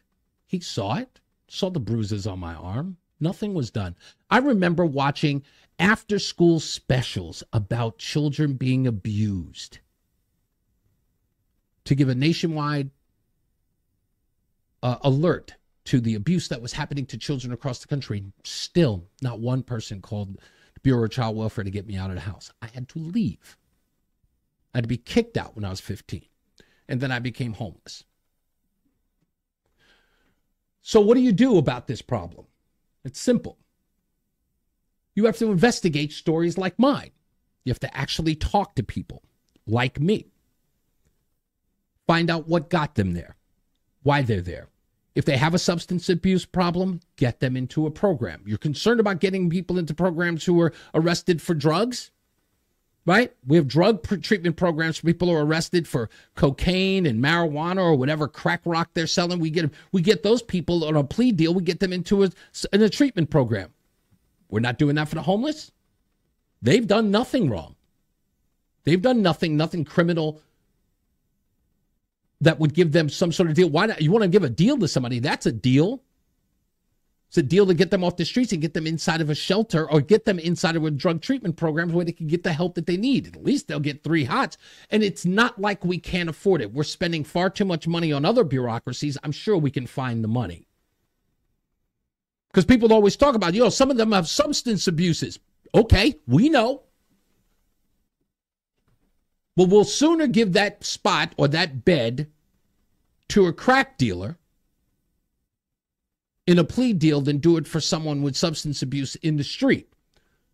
In New York City, most of those people with substance abuse problems end up where? Inside the subways, like I did as a child. A lot of them are not good actors. And when I say good actors, meaning they're not good people. And they end up tossing some innocent woman onto the train tracks. You've seen it? That doesn't give that mental patient a pass. Obviously, there's something mentally wrong with him. But again, we're not supposed to put people in institutions anymore. That is part of the problem. Is that we won't deal with the harsh truths. We need institutions. We had people who actually got these institutions closed because they called them whatever was happening there, for whatever reason. It immediately was a blight on all institutions that house these people. So they all had to be shut down. Now we don't put people in them anymore. Now we allow them to roam free because we need them to have their autonomy. While they're crapping on themselves and they're attacking innocent people and roaming the streets. That's one element. They could address that. The second one is find out the ones who are able to work, the ones who want to work, who could work, who need a job, whose situation is through no fault of their own. I like that term. They use that a lot when it comes to the migrants. We should talk to some of the people who got here through no fault of their own, who got into this homeless situation through no fault of their own. What are we doing to ensure that they're in a better place? I know we got to go to commercial break. I'm sorry about that, Roland. I didn't even see that. Do we have to go to break now? Yeah. Yeah. All right. We'll go to a break now. We'll take your phone calls when we get back. I got Mark in West Hartford when we return. And then what I got? Joe in New Hampshire and Mike in Bristol. Okay. We'll take those calls when we return. The bottom of the hour is coming up. And we'll talk about this some more before the president comes in. But stick by the phones. Give us a call if you want to chime in. It's 860-522-WTIC. I know it seems like I'm going all over the place, but I promise you there's a point. It's Reese on the Radio, filling in for Tom Shattuck on News Talk 1080 WTIC. When was the last time you've seen your insurance agent? At a time when the majority of business is done virtually, Bouvier is what happened? For you in person. You got my text? Yeah, what happened? I don't know. You just low, man. You just low. Oh, okay. All right, hold on. So even to talk back with you right here, I'm used to hearing you. Okay, how about there? Wait a minute. How about that? Allowing you to save 30% up to $2,000. Is that any better? An installation of a qualifying wood or pellet stove. How about or that? Fireplace. Superior. Nope. Go-to Damn heating it, what the hell? destination offering sales, Okay, hold on. and service all under one. This is so weird.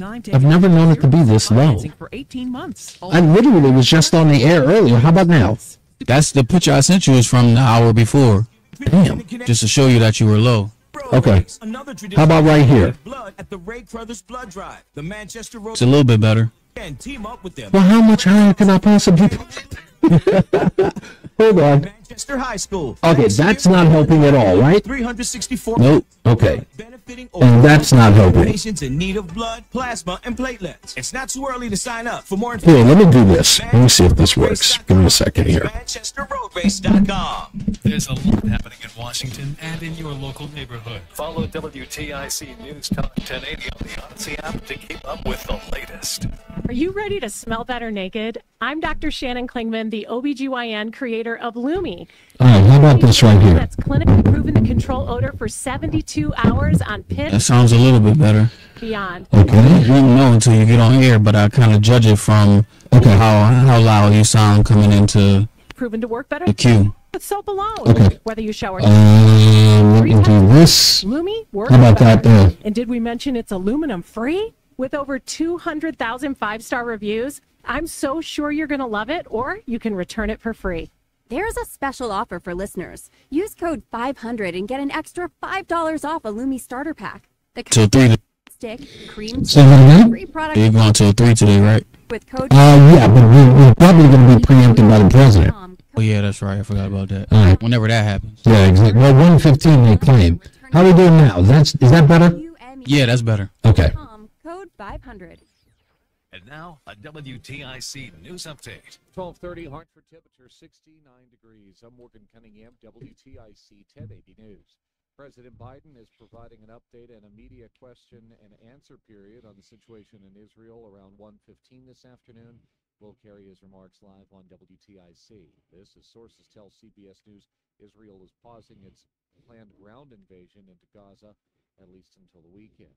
Wallingford police increased their presence at schools in the district while a search is conducted for a missing student who's considered to be a possible threat to himself and others. The House is convening today with a floor vote expected at some point on Speaker nominee Mike Johnson of Louisiana. The House down in Washington has had no speaker in the last 3 weeks. And New London police confirm a protest outside the State Pier in New London that's blocking a section of State Pier Road. State police are handling the situation and investigation and have not responded to our request yet for more information. WTIC weather. Our area is going to remain in a southwesterly flow of air for the next few days. That's going to result in temperatures rising to levels well above average.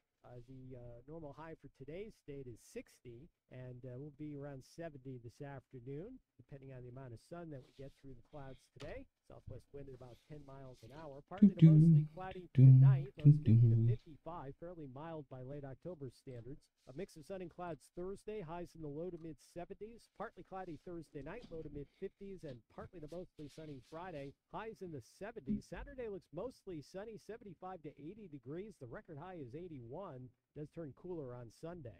I'm meteorologist Bob Cox in the WTIC Weather Center. Markets are lower. The Dow down 12 points, S&P 500 41 points off, and the NASDAQ is taking a bit of a dive downward, losing 221 points.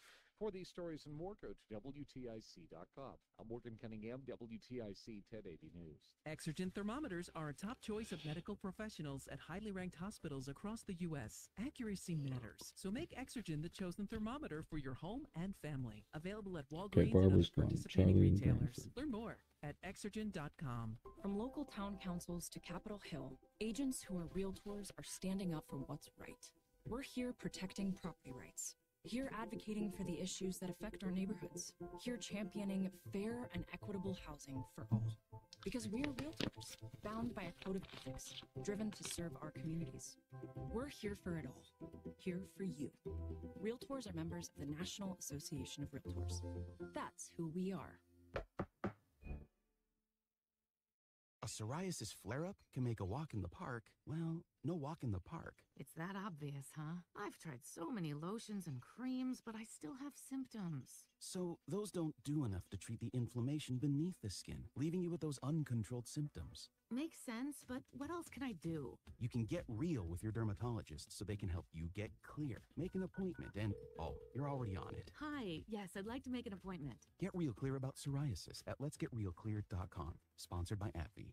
This is Eric Miner from Miners Incorporated in Canton, Connecticut. Eric used to have an in-house IT staff, but not anymore. Certainly the difference between when we did it ourselves and having Tab do it now is that they certainly know more about what they're doing than we ever did. Not only does Eric get IT expertise, Tab Computer Systems doesn't tie him or his company's funds to a long-term contract. Tab has been good at helping us to do what we do well and what we need to do well. Which is sell building supplies and lumber. With Tab's monthly service plan, Eric's company has its own IT department that has to earn his business each month. I would not hesitate at all to recommend Tab Computer Systems to assist any small business out there. No long-term contracts. Just another reason to call Tab today. 1-888-TAB-4-HELP. 1-888-TAB-4-HELP. Or visit tabinc.com. Technology's advancing business. Tab Computer Systems. Wednesday is upon us. It comes quick every week, but it's hard to believe how fast time is going by. Weeks are going by, and that means life is going by. We work hard to grab a good chunk of it and chew it up every day and understand it better so we can live fuller, more rich lives. You do that right here with WTIC. Rant at 860-751-4698. It's Todd Talk at 3 on WTIC. News Talk 1080. Music? It can only mean it's breakfast bagel time at McDonald's. The McDonald's breakfast bagel sandwich, a fluffy folded egg, 2 slices of American cheese plus your choice of a savory steak patty, applewood smoked bacon, or breakfast sausage, all on a perfectly toasted bagel. It's bagel time at participating McDonald's. The leaves are turning, and Superior Rental has all the right equipment you need for your fall, yard, and home improvement projects. We have thatchers, aerators, and seeders, as well as power washers, leaf blowers, chippers, even truck and trailers. You can trust Superior to supply your larger projects with the heavy equipment you need, from excavators, lifts, compressors, and light towers to a vast selection of generators and heating equipment. For your next project, visit one of our 5 Connecticut locations or our full online catalog at superiorrental.com. Rent tough, rent right, rent superior. Ryan Shackman here for QC. 1 minute. Future of joint pain relief is here, and it's called QC Kinetics. It's advanced regenerative medicine, and it's pretty amazing what it does. If you've been told more steroids or surgery are your only options, don't commit to that so fast. Get a second opinion. Learn more about how you can harness your body's own healing agents to attack that joint pain. I'm talking lasting relief. QC Kinetics doesn't mask the pain. These treatments go to the very root of the problem, using concentrated healing properties placed directly in your joint to restore and repair that damaged joint tissue. Imagine living your life 30 seconds. More pain in your knees, your hips, your shoulders, your back, with no drugs, no downtime, and no surgery. Listen, life is about motion. You want to get back into motion? Call QC Kinetics. That consultation is free. The local medical professionals will give you that consultation, and you can set up an appointment. QC And Kinetics 10. in regenerative medicine. 860-440-PAIN. 860-440-PAIN. Again, it's QC Kinetics. 2 offices here in Connecticut, and that number, 860-440-PAIN. This is Reese on the Radio, filling in for Tom Shattuck on WTIC. News Talk 1080. Hey, we're back. It's Reese on Radio. News Talk 1080 WTIC. Let's get right to the phones before we're preempted. We lost Barbara. Let's go to Charlie. Charlie's in Branford. Hey, Charlie, you're on the Reese on the Radio on the Tom Shattuck Show. Hey, how you doing? I haven't called in a while. Yes, sir. I'm used to speaking to Tom. Yes, sir. You know, I read an article, I think it was in the New York Times, about 20 years ago, that said if every church and synagogue congregation in America would adopt one homeless family, the homeless problem in the United States would go away. Wow. So, yeah. So I think the problem is that we, and I was guilty of this, I've changed, but we come home, we turn on the idiot box, and I'm not putting people down for doing that. Right. But if we take our eyes off ourselves and put them on the other man, like, you know, I feed the homeless. I have friends that feed the homeless on a weekly basis. Okay. I don't do it on a weekly basis, but I'll give even a homeless person money. And some people say, well, that's irresponsible. What if they use it for drugs? Hey, you know what? I just want to show them that I love them as a human. Right. I support them. And I believe in change. I was one step from being homeless myself. Yeah. I was institutionalized 4 times in 1 year because I wanted to kill myself. I'm being transparent with people. Yeah. Right No. now. I just listen to me. You talk. Listen. You're in kind company here. Don't be shy. I totally get what you're talking about. Well, the only reason I'm being shy is you don't know my history. I'm Understood. President. Understood. I'm going to run for president in 2028. Okay. 2029. So it's going to come out anyway. Okay. So, you know, my point is that we need systemic change. We need to love one another, realize that there are bad players in this world, but there's not as many. There's a lot of good people. Of course. And if we truly start organizing and looking at what's common, what we have in common, not what's different, and don't focus on the minors, focus on the major, I think we could change. Let me ask you this before I let you go, Charlie, if I may. You said that you feed a lot of homeless people, and I can't presume that you get to know them on a personal level, but do you ask questions like what they used to do or how they ended up in their situation? Is that ever a point of conversation? Absolutely. Not as much as I like. Okay. Initially I wasn't doing that. I was kind of like, hey, do I really get to know them? Do I get engaged? Because I was concerned that they'd latch on to me. Right. Now, I don't want them to realize I'm their source. God is their source. God is their provider. Understood. So, I do ask those kind of questions because that's when I begin to realize everybody has a story, man. Yeah. Every single person listening to my voice right now, you are one step from being home. You are. What do we have? I think it's over 60% of people who are living paycheck to paycheck as we speak. Exactly. I used to be there. Yeah. I used to be there. And so there by the grace of God go I. Yep. You know what I'm saying? That's right. Sorry, what's your first name? Reese. Reese. Really nice talking to you. Thank you, Charlie. I appreciate your first time calling in. I hope to hear from you more when I'm here. I'll be here all week. Okay, I'll call in again. Yeah, I just got back from overseas, so I'll call in again. Oh, welcome home. Okay, thank you, sir. Let's go to Joe in New Hampshire. Hello, Joe. You're on the Reese On The Radio on the Tom Shattuck Show.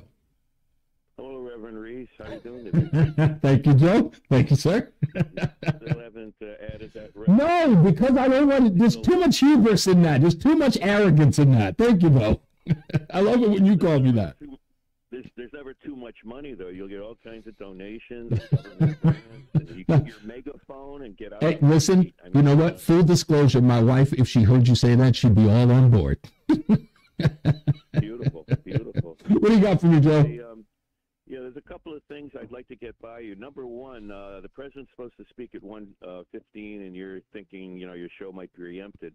Just a couple of weeks ago, he had a big press conference scheduled for 1:15. He didn't come out till 2:22. I know. So this has already been pushed back once. It was at 12:30. Now it's been pushed back to 1:15. Yeah. Well, maybe this time he will only be 20 minutes late. I mean, his physical. They have to give him all the dementia drugs, to get him at his best for the day. And I'm not joking. I don't. You know what? I used to be. Listen to me. Let me tell you something, Joe. I really believed in my heart that people were sort of exaggerating that. I was like, well, what medication could they possibly be giving him? And now I'm thinking about it, and I'm going, I don't think it's working. Well, it gives you like a jolt initially. Right. You're at your best right after taking the drug, and then it ebbs, it wears off. Do you think it's an adrenaline? It progresses. I'm sorry? Do you think it's adrenaline of some sort?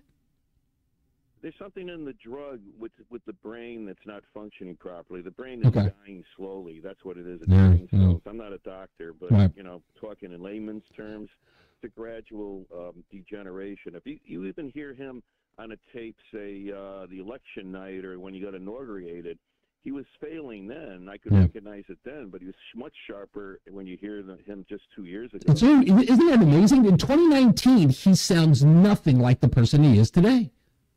Exactly. Yeah. He was starting to go then. I could tell then. I called in and said, he has early dementia, but, people are just going ho-hum. They're saying Trump had it, too. Well, what are you going to do? And then the other thing about the homeless really perked my interest. They have a number of homeless in Connecticut, up 3% from last year. Yeah. What about the tens, if not hundreds of thousands of illegal aliens? Massachusetts is inundated, but none of those illegal aliens are homeless. They're putting them in That hotels. was my point, Joe. Joe, that was my point. It's that the fact that, I was reading an article from 2021 where Governor Lamont was meeting with Kamala Harris, the vice president, and she asked him how much he could help, and he was willing to do that. And I'm saying, wait a minute, man. At that time, you had just under 3,000 people homeless, and you did nothing. And you're making commitments to people who aren't even residents? Exactly. But Massachusetts, I don't know, the tens of thousands and all the hotels that have taken them over, kicking out Americans that were actually paying their subsidized rent. And the government is paying twice the market rate for these hotels and places, but that's taxpayer money. Yeah. With your taxpayer money, you're paying greedy hotel owners, unscrupulous. They're getting twice the money. Instead of $300 a week, they're getting $600-700 a week. But that's taxpayer money paying for it. So we're all paying for it one way or the other. Yeah. With taxation, that's where the money's going. And again, that money isn't really there as far as federal government. They got 33 to 34 trillion in debt. So when they're sending billions here and billions there, those billions really don't exist. They're just adding. Exactly. It's just It's just developed out of thin air. It's a good point. It's going to explode, and Yeah. it's going to affect all of us in a very bad way, and it's not far off. But look, I'll let you go. You have Thank you, sir. It's always nice talking to you, Reverend. Thank you, sir. I appreciate it. Mike in Bristol is on with Reese on the Radio on the Tom Shattuck Show. What's going on, Mike? Hey, Reese, how are you today? All right, sir. Hey, I was homeless October 2017 for 20 months. Wow. And That's recent. I recovered on my own. No assistance. Never saw me standing at an intersection flying a cardboard sign or anything of that nature. I just had too much pride is the way I was. Yeah, me too. But, I think the numbers nowadays are vastly underreported. I agree. I think they're much higher than what we actually know. I can't tell you the number of times I, reached out for assistance and was told, "Oh, call 211." Yes. And you call 211, and I mean, no disrespect to them. I'm sure they do the best with what they have, but you get somebody on the other end of the line who's getting paid probably close to minimum wage, who basically just shuffles you around from one department to Right. another. Just punching a clock. No assistance there, Yeah. Yeah, I don't think, again, there needs to be a human interest in human interest stories or human interest sort of help. It's not that I don't think that those individuals care. I just think that they're there punching a clock and pushing paper or doing data entry. I really don't believe that they have an understanding. And that, I think as a whole, that organization does not understand the problem they are addressing. I don't think they do. Because again, they don't even hire people who are formerly homeless.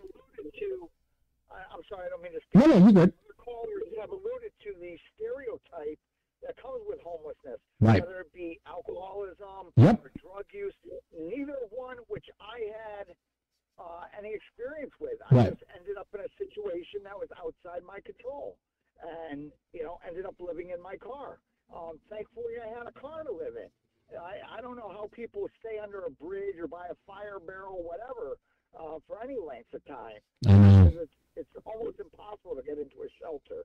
It's gut-wrenching. You know what? I'll say this. I'll let you go. What's gut-wrenching about that, witnessing what you just talked about, just being under a bridge or by, big, fire canister, big canister, with a fire and the guys rubbing their hands, the typical story you see in movies. Yeah. The thing that always frightened me about that when I watch it, I get a chill because I say to myself, I was like, thank God I did this call. Thank God I didn't end up there. I mean, for the graces of God, thank God I didn't end up there. Because I look at them and I never look at those people as that, they're empty vessels. Those are people that I was among, but just in a different way. I see them as my own people in a weird way. They are experiencing something that many of us could never ever fathom, and I know my wife is one of them. She says that all the time. We got to go to a break. Let's take a break. I don't know how much resources people have, but we're all one crisis away from being in a Indeed, we are. We'll take a break. We'll come back. It's Reese on the Radio, filling in for Tom Shattuck on NewsTalk 1080 WTIC. Sure, life's busy, but taking a few minutes for your annual mammogram. All right, this is too high. Short 2.5-minute break. Okay. Comprehensive Women's Health Center at St. Francis Hospital. You'll always get same-day mammogram results, giving you answers without the wait. It's time to make time for your health. Visit trinityhealthofne.org/pink and schedule your mammogram today. trinityhealthofne.org/pink. They say it's the thought that counts, but they aren't shopping at QVC because here it's much more than just a thought. It's a pleasantly deep dive into the inspiration, stories, and possibilities behind every product shared by real-life hosts. With expert demos on everything from food to fashion to decor and more, gifts won't be a guessing game. They'll be a perfect success. Hi, Bunny. Shop QVC.com. This is shopping brought to life. Hi, this is Joel Johnson with the program Money Wisdom. I want to give you my retirement checklist. You need to get this retirement checklist. Whether you're retired or getting ready to retire, it's going to give you the things that you need to put in place to have a successful retirement, all in a simple checklist. Go to freejbguide.com. That's freejbguide.com. Get your retirement checklist.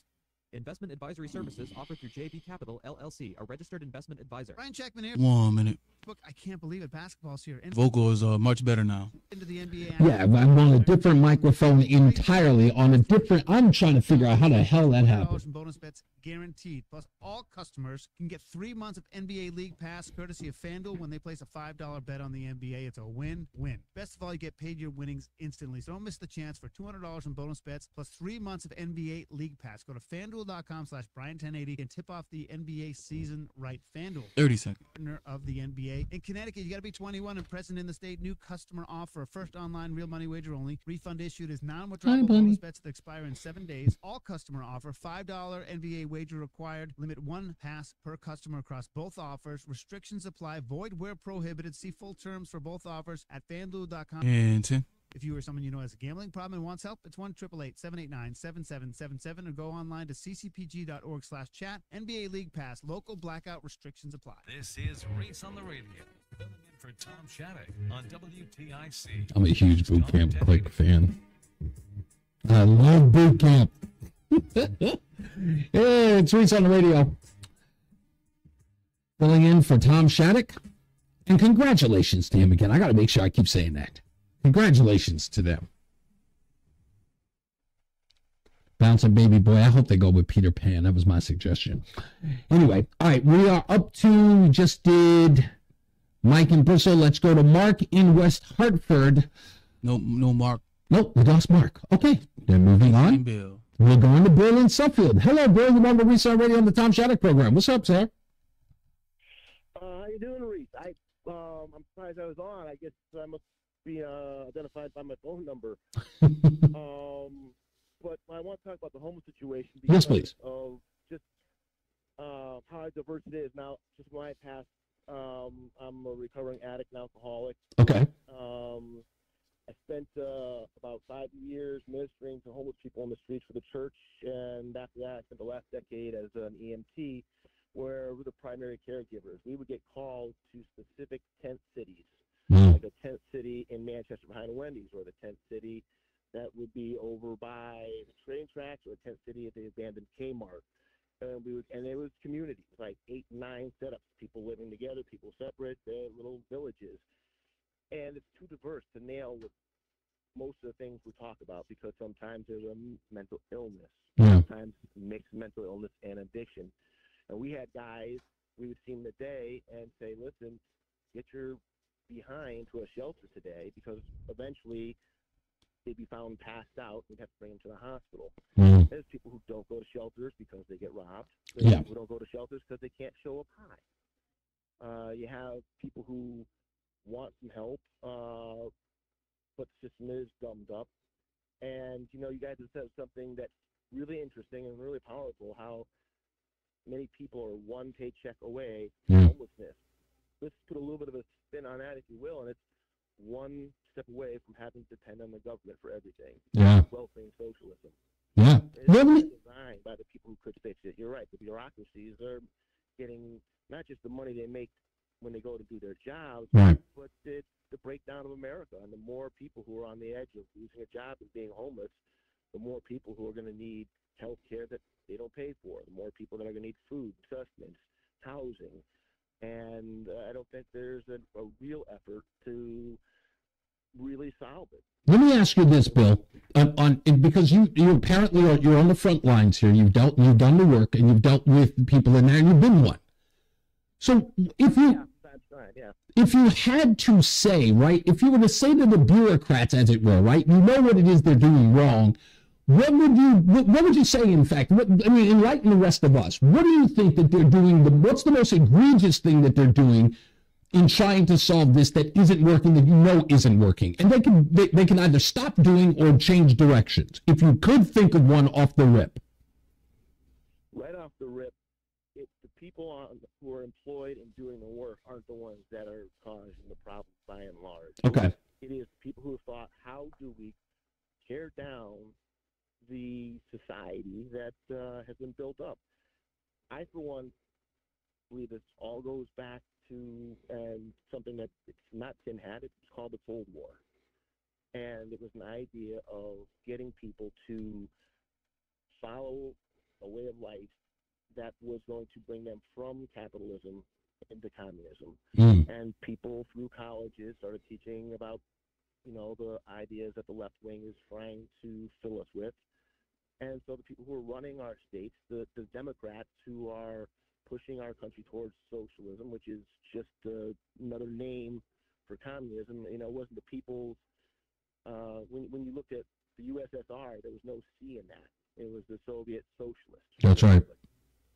And so we're moving in a direction of socialism. Wherever the Democrats get control, the cities become more and more dependent on the state. We would be the first responders for people who were homeless and people who were on state aid. And I would bring the same guy back and forth for a pain in his stomach, and he would complain nothing was done. I would show him his paper that says, here you have a problem with your stomach. You need to see an internist. Yeah. Well, how am I going to get there? Who's going to take me? It's not a free ride to the internist like it's a free ride to the hospital. Right. To which I'd say, pal, this isn't free either. Yeah. And they would wait until whatever inside of the appendix would burst. Yeah. And then that's when they would get taken care of. But all the money being spent, all of the draw being pulled, it's by design. What we have to do is, as a country, realize that there's a course we're on that was designed through, I know I sound weird when I say psyops, but it was a plan, just like little deviations. And I think it was Khrushchev who said, we'll take over America. Yeah. And he said to my grandfather, the people in World War II, your children's children's children, meaning us. Yeah, well, actually, or basically, I'm 55, so yeah, so our offspring would be the children's children's children. The ones that came after Generation X. Yeah, exactly. Baby boomers. Yep. And these people are the ones who were welcoming Bernie Sanders. Yeah. And just little bit by the areas, if you look at the Communist Manifesto, breaking down the family. It's so true. Setting up racial tensions. These are all things they said they were going to do. And if you find yourself supporting a party that is applying the KGB's PSYOP plan to politics and towards an end goal, and we're rooting it on. Yeah. And we had kids in college rooting on Hamas. It's a great point. I got it. I do have to take a break, but I appreciate all of the insight. You bring up a very, very good point, though, and I'm going to see if I can address it within the next in the next hour before the president gives his remarks. But I appreciate the call. Thank you, sir. All right, we got to take a break. We will be back, like I said, after the top of the hour, and we'll talk a little more. Straight to the top, though. We're going straight to the top right now? Oh, well, sir. With that, then can I take Stacy in Hartford? Let's take Stacy. Can you? Stacy's gone. It's Jim now. Who is it? Jim? Jim and Naugatuck. Okay, we'll take Jim. Jim, if you can, in 2 minutes, you're on Reese On The Radio. Jim's gone. Yeah, we're losing everybody. It's okay. Don't worry about it. I got this. It's fly by the seat of your pants radio. Yeah, Frank. What? Frank in Woodbridge? Maybe. No, we'll talk to him forever. We'll deal with. In fact, if Frank is willing to wait, we'll do it at the top of the hour. Let me say this. There's a good point into what Bill was talking about. And I personally, what I believe should be done as far as the homeless situation is, one, you've got to deal with people on an individual basis. That is the most important thing. But governments cannot operate like that. Governments see people as numbers, as groups. They see them as black, they see them as white, they see them as young, they see them as old, they see them as a female, they see them as male. That's just the way that they do. That's how their numbers are always broken down.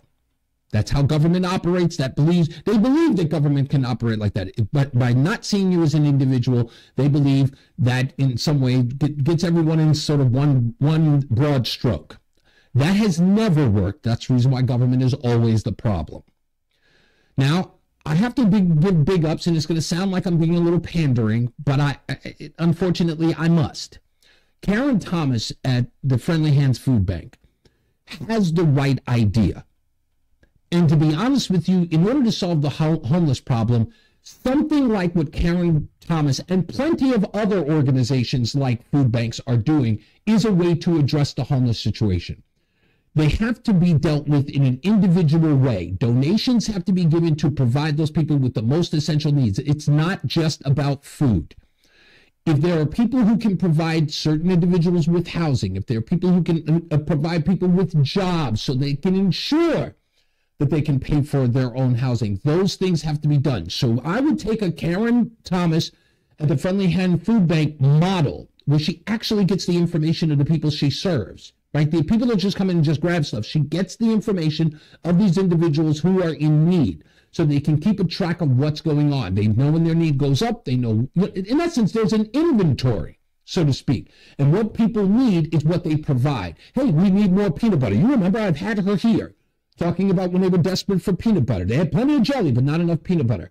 That is a model that we can use in other things. We have to find the stuff that works and do that.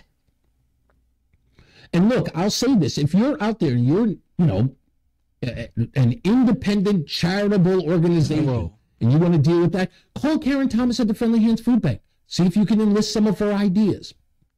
Just saying. Karen, don't be mad at me if the phone starts ringing. We'll take a break. We'll be back. It's Reese On The Radio filling in for Tom Shattuck on NewsTalk 1080 WTIC. You are clear. Thank you, sir. With Brian and Company in the morning. Local talk all day. News around the clock. And the New England Patriots. WTIC FM. I'm going to step away for a minute. I'll be right back. Me as well. All right. 1 o'clock, Hartford temperature 71 degrees. I'm Greg Little, WTIC 1080 News. Car crash Monday afternoon in Southbury has killed a Woodbury man. He's identified as 66-year-old Brian Berry. The accident happened 3:30 in the afternoon on Main Street South. His car hit a corner of a vacant commercial building. Berry died at Waterbury Hospital. President Biden has welcomed the Prime Minister of Australia to the White House. CBS's Linda Kenyon has the latest. Amid the ceremony and fanfare, President Biden said this official state visit is a time to celebrate the enduring alliance between Australia and the United States. It's marked by imagination, ingenuity, and innovation. Prime Minister Albanese echoed the president's sentiments, saying the U.S. and Australia also stand aligned with Israel against Hamas and with Ukraine against Russian tyranny. Let us write the next chapter in our alliance together. Linda Kenyon, CBS News, the White House. And the president is expected to speak from the White House about Israel around 1:15. We'll bring that to you live. UN Secretary General is defending his remarks about the war between Israel and Hamas. CBS correspondent Cammie McCormick reports. Antonio Guterres is rejecting accusations that he justified Hamas attacks on Israel. I am shocked by the misrepresentations by some of my statement yesterday in the Security Council, as if I was justifying acts of terror by Hamas. He said he was setting the record straight out of respect for the victims and families. His remarks yesterday infuriated Israel, which called for his resignation.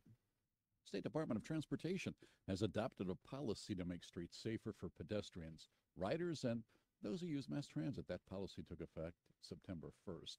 At a Complete Streets Forum in Hartford, West Hartford, State Representative Kate Farrar says her district has great assets, including 4 Connecticut fast-track stations, transit-oriented development, and safe street projects. But when you look at kind of our history of what we invest in and what we've measured in our communities, in our state, and federally, about how that really has been about putting cars and roadways first and prioritizing speed at kind of the loss of everything else in its wake. 360 died on Connecticut roads in 2022, including 70 pedestrians. House Republicans have picked Louisiana Congressman Mike Johnson as their next nominee for Speaker. Former President Trump threw his support behind Johnson as he headed into a Manhattan court for his civil fraud trial. I have one negative comment about him. Everybody likes him. He's respected by all, and that's something we need. The House meets this afternoon. Members could vote on Johnson's nomination. Massive Pacific hurricane is bringing life-threatening storm surge and extreme winds to a famous Mexican resort area. Hurricane Otis made landfall near Acapulco early this morning. after going from a tropical storm to a Category 5 in just 24 hours. Adrienne Bard is following the latest from Mexico City. More than anything, I think this storm is noteworthy for the strength of this wind, measured at 165 miles per hour. A lot of things were flying around in the air, from pieces of balconies to windows to even beach chairs. WTIC News Time 104. I'm Jim Feldman from the WTIC Brown Paint Harrison Scott Traffic Center. This report is sponsored by Stu Leonard's. I-84 road work in both directions today. Right lane blocked between exit 48 and 32 on the westbound side. Right lane blocked on the eastbound side of I-84 between exit 58 and exit 74. Wilbur Cross also has road work in both directions. Southbound south of exit 66, northbound north of exit 68. Also construction in Colchester on Route 11. It's northbound near exit 6 in the left lane, and you're going to find 2 lanes blocked on Route 9 in both directions in Middletown today between exit 21 and exit 23. The left and the center lanes blocked both ways. This week at Stu Leonard's Farm Fresh Foods, get their mighty porterhouse steak or New York strip steak direct from their Midwest ranchers. Your choice, only $11.99 a pound, save $3. Plus, Stu's very popular flatbread pizzas, assorted varieties, only $5 when you use the Stu Leonard's app. Save $4.99. For more savings, visit the new StuLeonards.com. That's a look at your WTIC traffic. I'm Jim Feldman. Bob Cox has the forecast. Our area is going to remain in a southwesterly flow of air over the next few days. That's going to result in temperatures rising to levels well above average.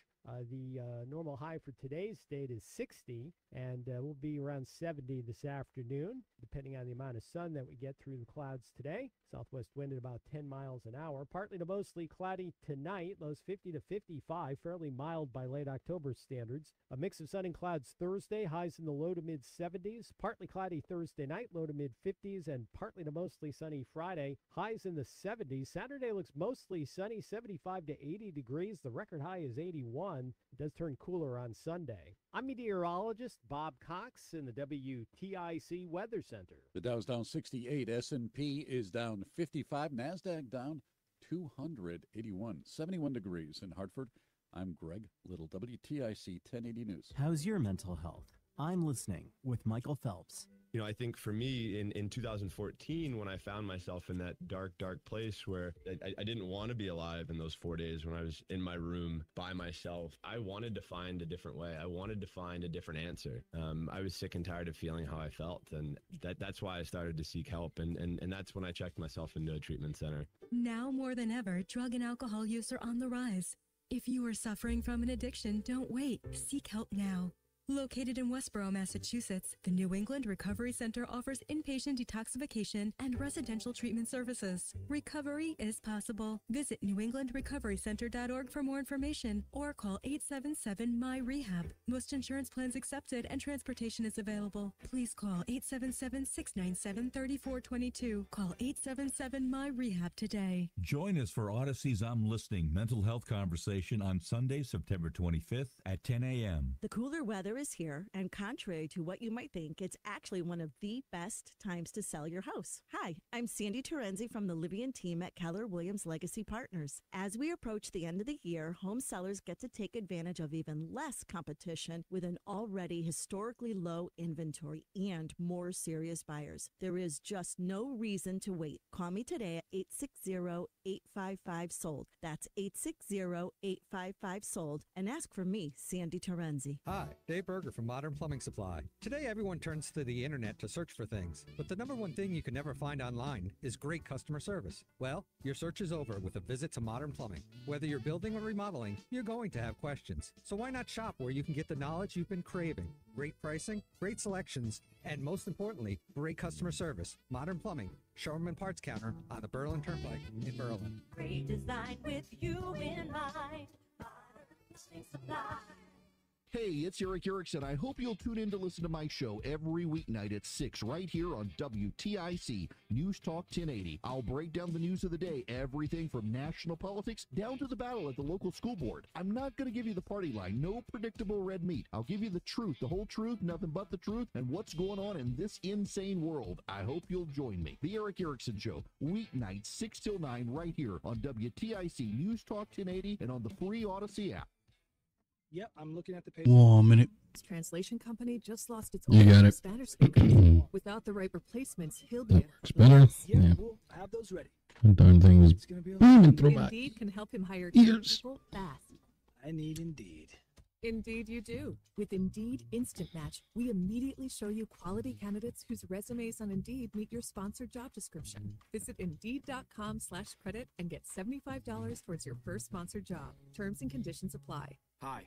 30 seconds. As a podiatrist, I can tell you no two people's feet are alike, which is why I recommend Dr. Scholl's custom fit orthotic inserts. They're customized for your feet, so you get a unique solution your feet really need, not just a one-size-fits-all insole. They're clinically proven. Phone lines are clear, by the way, right? Achy feet, knees, low. And 10, yeah, I think that's Frank. I just haven't picked him up yet. Okay. Custom fit orthotics. He's the only one that calls withheld, though. Now in the foot care aisle. It is your girl, Cammie. And I want you to know that when I listen to the radio, okay, I listen to Reese on the Radio. You're listening to Reese on the Radio. Filling in today for Tom Shattuck on WTIC News Talk 1080. Thank you, Cammie. It's Reese on the Radio, filling in for Tom Shattuck on News Talk 1080 WTIC, as the big voice said. We've been talking about the homeless situation. We've got the president coming up in mere minutes, if indeed he's on time. We'll stay here until he appears to continue to conduct the show. For those of you who are in your cars and you are, listening to this show, of course, and thank you for that, the House Speaker vote is convening as we speak. It is now Mike Johnson with 19 votes and Hakeem Jeffries with 11. It is happening right now live as the vote on the floor is happening. It's up to 20 now. What are you saying? Frank is on. Oh, Frank. Oh, let's go to the phones. 860-522-WTIC. Let's go to our good friend Frank. Hello, Frank. You're on Reese on the Radio on the Tom Shattuck Show. How you doing? A lot of people that are homeless had jobs. At one time. Right, and one of the great secrets of being wealthy, I learned this lesson I'm going to tell you. When you do make money, get it in other people's hands. One Saturday morning, my father, I was by the phone. Frank, what is that address on that piece of paper over there? Mm-hmm. Come on, we got to go. We get there, it's a church. We're sitting in the aisle and it starts filling up. 10 minutes later, the church is packed, standing room only. And I'm looking around the church and I noticed something. Mm-hmm. My father and I are the only two white people in this church. So I said to my father, "You sure you got the right address?" I figured maybe you got the wrong address. No, Frank, it's the right address. Next week, we went to the same black church. Then I said to my father, "Can I ask you a question here?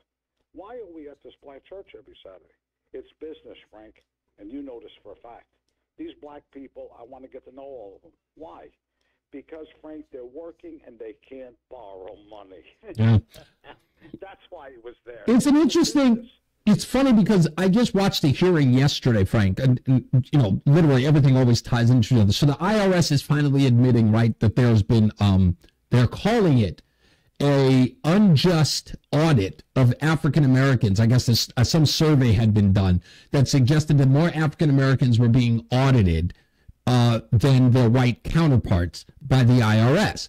And they were suggesting that, this particular congresswoman was suggesting that this was racist and bigoted. And there was a lot of it that in my head was sort of going, wait a minute now. The IRS, I don't believe that the IRS is operating on anything that is remotely based upon race or anything like that. I will say this, though. Financial or fiscal responsibility, for lack of a better term, is dormant in many African-American homes. And it's interesting because you said, like, a lot of these black families that you saw when you were growing up with your dad could not borrow money at the time. Right, because of exactly. That was true. That was true racism. Even if they could pay it back, they weren't going to lend it to him anyway. But what we've seen more of consistently is that, of course, there are people who do not understand, one, tax code, do not understand fiscal things. They're not taught that at the dinner table. I know I wasn't taught that when I was growing up. That was something we were never taught. I had to learn that stuff when I was in my 20s, even in my early 30s. I had to learn things about, okay, in full disclosure, this is going to sound pretty bad, but as a black man, I didn't have a real bank account until I was 32. I learned all that at a young age. Exactly, because that was probably a dinner table conversation that your parents made. My father, there was no such thing as black, white, Jewish, everything was money. Yeah. That was the bottom line to that man, and he taught me that. So what happened was, we got to meet these black people. They were like family after a while. And money's involved. And they kept telling my father, Joe, I can't borrow money. Don't worry about it. I'm going to take care of all of you. And he did. And then when that money started coming in every month, we used to borrow the money. We charged them fair rates. It was a little bit higher than the bank, but in the meantime, we got the money. So we took that money and started Well, up other business. Here's my question, right? So, I mean, first of all, we know this is illegal. It's not legal what we were doing because we were paying taxes on it. You know it was. But you got to ask yourself this one. Hold on. Let me ask you this question, right? Considering it, Frank, if you were that type of person today, right? I'm sure you've done things like that to many of your friends, regardless of what race they are, right? So what's your motivation to do something like that in the bottom line? And be completely honest. If you do something like that to help out, no, I want to put it in context. Hold on. I want to put it in context with what we're talking about today. Would you do the same thing, or even your father? Would your father have done the same thing if we're dealing with somebody who's homeless? No. Because back then, what's the word I want to use? People got envelopes. No, what I'm saying is, would you do that for the homeless today? What we did back then?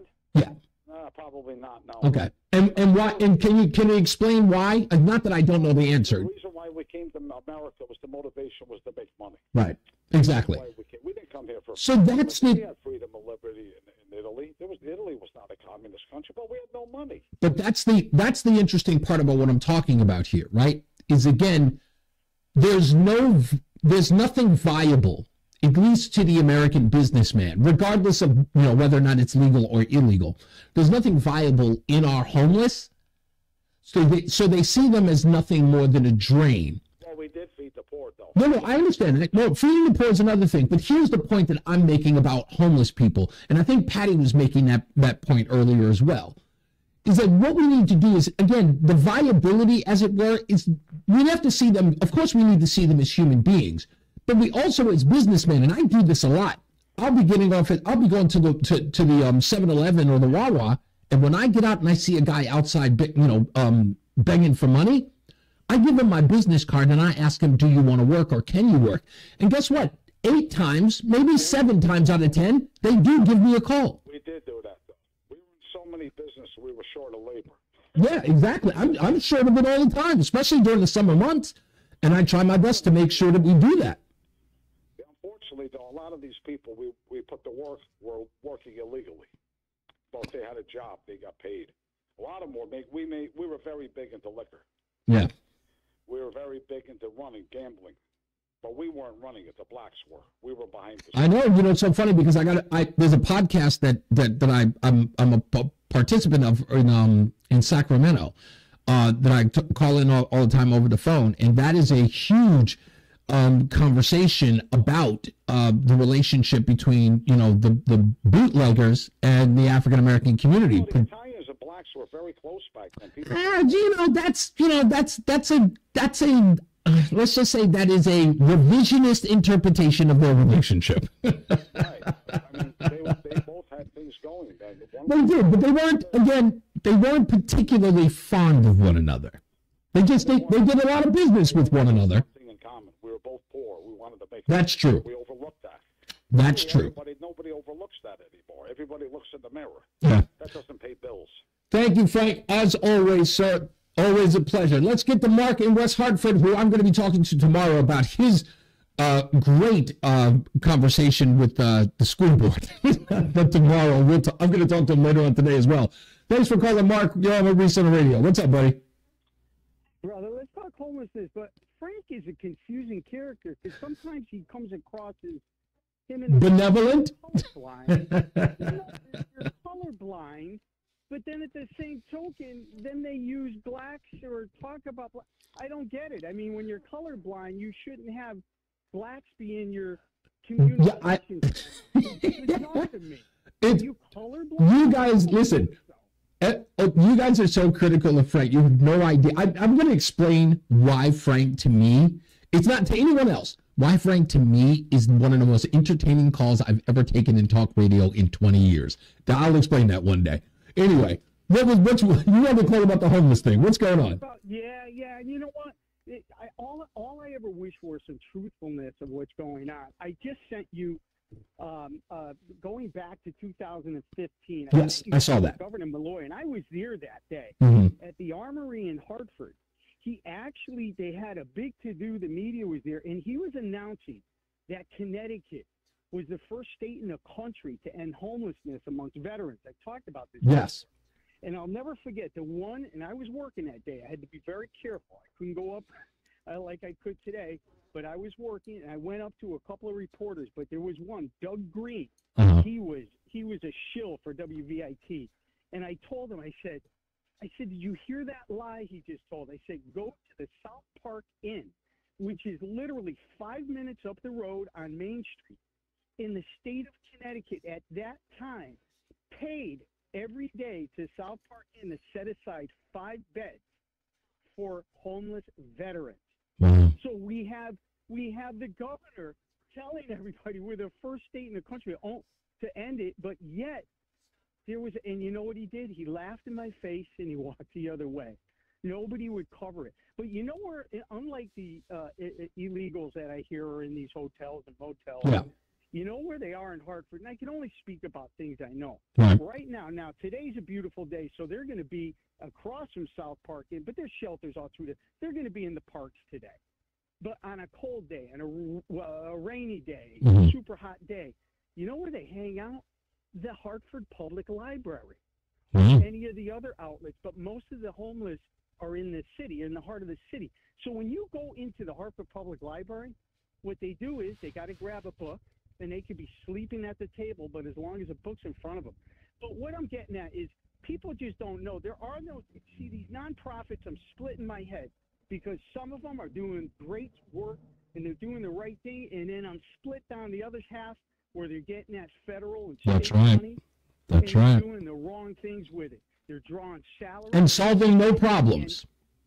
And nobody's accountable. So you got to remember, there's nothing in place when the government, whether it's, again, state or federal, are giving these funds out. There's nobody watchdogging these people. Yeah. So, somebody could be drawing a salary of $200,000, and maybe they go out once in a while to check up on these people, but there's nothing in place to really help them. I will never forget. I will never forget, Mark, one of the things that we were outraged about when I was working in New York, shortly after September 11th. It couldn't have been 2 weeks after the events of September 11th. And we're in downtown Manhattan off Hudson Street, and there's a convoy of Red Cross vehicles that drive by, and they're all Mercedes-Benzes. I could have lost it. I could have lost my mind. I'm laughing, but it's so believable. It's so true. And there was a great story about it, too. It was just like these people are driving around, like the Red Crosses. Now, I can understand if it was a partnership with Mercedes-Benz, like it was donated, as a part of the donation. But if they purchased, you know what I mean? Come on, no offense, but if you were giving them, let's make sure that the charitable giving of Mercedes-Benz comes with, yearly maintenance that people who are contributing to the Red Cross, that's not being used for those Mercedes-Benz, because it's pretty expensive to keep it for the upkeep of a Mercedes-Benz. That's not helpful. I thought that was ridiculous. But thank you, Mark. I look forward to tomorrow, sir, and I'll talk to you later on this afternoon. Thank you. No problem. All right, let's get to line 2. Lynn is in Bristol. You're on the Reese On The Radio on Tom Shadow Show. Hey, Lynn. He's gone. Oh, Lynn's gone. Okay, so we'll go to Fred in Middleton. Is Fred there? Hey. Hey, Fred. What's going on, sir? Just to introduce, there's something called Food Not Bombs. Are you familiar with it? No, never. Food Not Bombs. Yeah, they've been around almost 30 years anyway. Okay. The basically take food out of dumpsters. Oh, wow. Or, go to places and get what they were going to throw out. Right. And find a place to cook it and serve it up on the street to anyone and everyone. But anyway, they're still around because there's no money involved. Once you get money involved, then there's people who can smell money and they come around and they kill the thing. So I did a thing. I was homeless in Middletown about 20 years ago. It's kind of my life story. I never missed. I don't go around making babies I can't support or drive drunk. But by the by, I don't have a roof over my head. So I was in Middletown, and there were all kinds of dopes hanging around. And I would see them in terms of like $10 an hour, like if you ever had a boss, when he looks at you, money's coming out of his pocket for every second that you're there, so he sees a meter on you. So I'd see these people like it's $10 an hour worth of labor going down the drain. Some of them were just kids, some of them were homeless. And I formulated this bit, bums with brooms. If these people were hanging out cleaning, it would be like amazing. Yeah. So I started doing it myself, and I call myself the bum with a broom. That was like better part of 20 years ago. And now I don't have to do it, but I can't stop. It's kind of like my identity.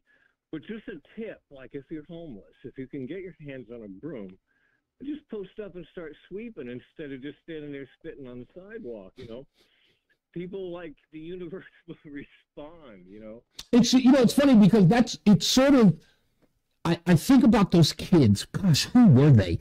I remember these two young kids who would go through Atlanta, I think it was Atlanta or something like that, and they couldn't pay for their school uniforms or they couldn't pay for their football, basketball uniforms. And they went through the neighborhood and they were just mowing lawns. They went to every person's house, literally, like they didn't do word of mouth. They just walked to everyone's doorstep and asked them, "Hi, can we mow your lawn?" And they only did it for $10. We knew usually landscaping at the time would cost you hundreds. They would do it for $10 to $20. And of course, after they did such a good job, the families felt literally so thankful that these kids did such a good job and had that innovation. They ended up giving them $100 every time they go there. So then a local news organization found out about them. And of course, that turned into a groundswell of donations that took care of them and even, produced a college fund for them. This is the kind of stuff. And it's funny because I look at these two kids, and again, this is truly why I believe in what Karen's doing, Karen Thomas over at Friendly Hands, is that you get a ground of support that's unmatched. It's unmatched by the federal government, by average citizens and the news media. Right, and there's no, that kind of thing, nothing is lost in transmission. I hand it to you. There's no middleman. Exactly. Right. It goes directly to the source, and the people who care are the people who give. And you usually, and it's always the case, I find it amazing, but it's always the case. It's always, a kid says, "Hey, I need, $500 for whatever." That thing hits the news, and then next thing you know, they're going, "Well, yesterday that total reached $10,000." And the kid said that, they're going, "I just needed $500." But that's how people react, even the little bit they have. We do the Salvation Army event every year here at WTIC. It was amazing to watch those people in Avon show up with a check, just to come by, if not to see the host, but just to give at a time. And it's funny because last year everyone was worried about a recession, and people were walking in with thousands of dollar checks. And I was going, are they well-to-do? Sure they are. Some of them may have been, but they were still willing to come in and give that. And all you have to do is ask in the good nature of, yeah, it's a tax write-off, but the tax write-off is not for the amount that they gave. It's pennies on that dollar. Well, there's a natural urge to share once you have enough. If you're a decent person, you look around and say, who can I share with? Just a real quick in closing, I've been doing this in Middletown for 15 years. Some kind of everybody knows me, Okay. And the Chamber of Commerce doesn't know me, though. They apparently never noticed. And fascinating thing, with all the caught-out dopes, there is absolutely no monkey see, monkey do. There's not one other person walking around doing this bit.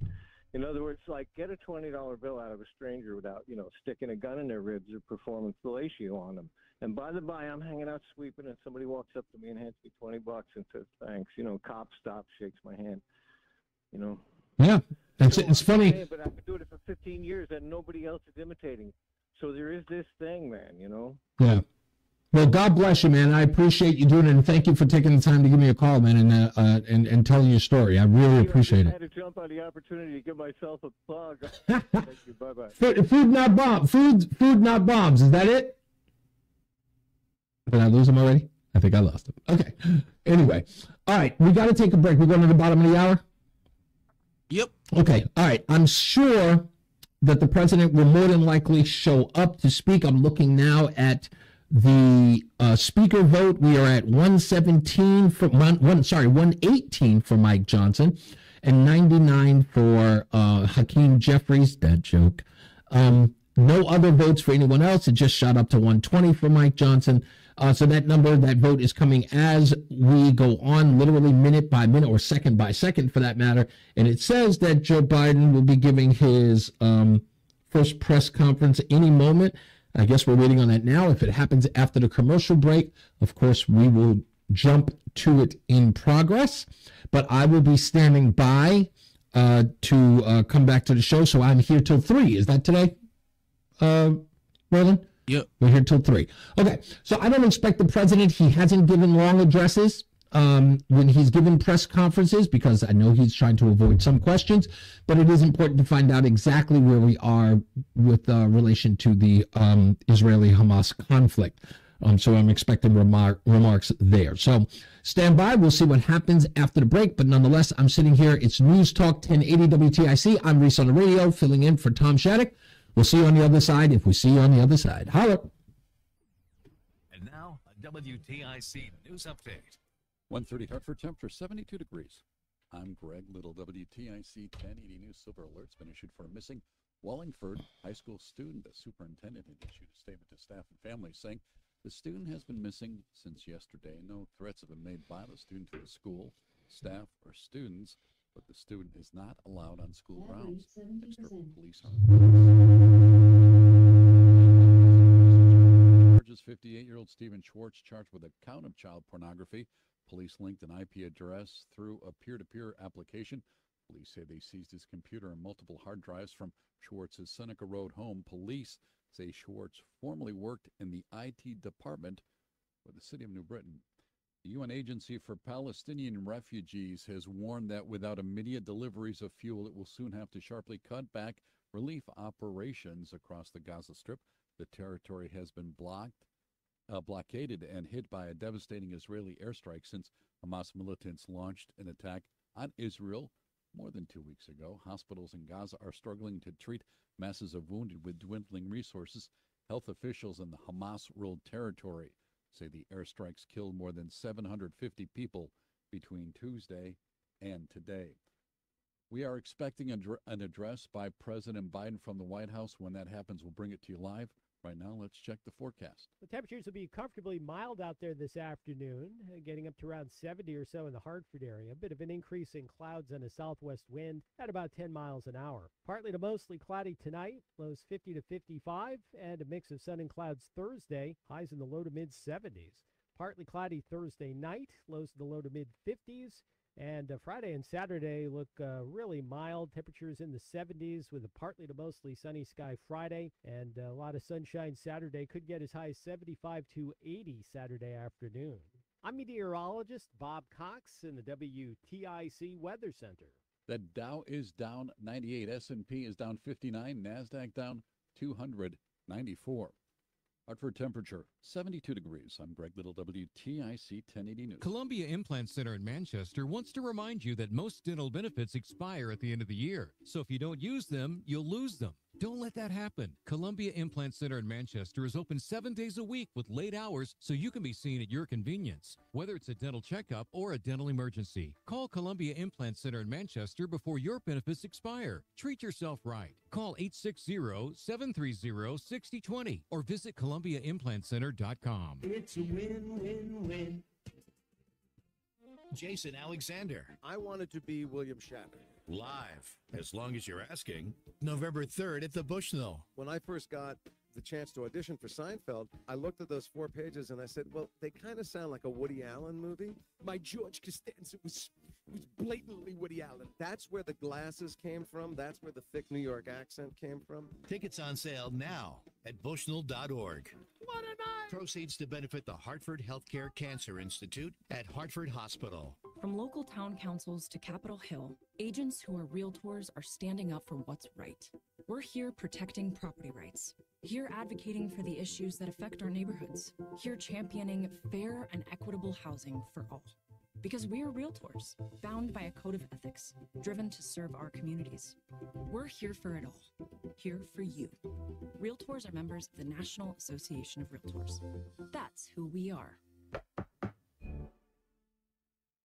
A psoriasis flare-up can make a walk in the park, well, no walk in the park. It's that obvious, huh? I've tried so many lotions and creams, but I still have symptoms. So those don't do enough to treat the inflammation beneath the skin, leaving you with those uncontrolled symptoms. Makes sense, but what else can I do? You can get real with your dermatologist so they can help you get clear. Make an appointment and, oh, you're already on it. Hi, yes, I'd like to make an appointment. Get real clear about psoriasis at letsgetrealclear.com. Sponsored by AbbVie. I'm Joe with Simple Sales CT, and I buy houses cash. If you own a house and want to sell it fast at a fair price, call me at 203-896-4000. I can pay cash and close in as little as 7 days. I buy houses in any condition, any price range, and more importantly, anywhere in Connecticut. I am a private real estate investor who buys several houses a month, and I want to buy more.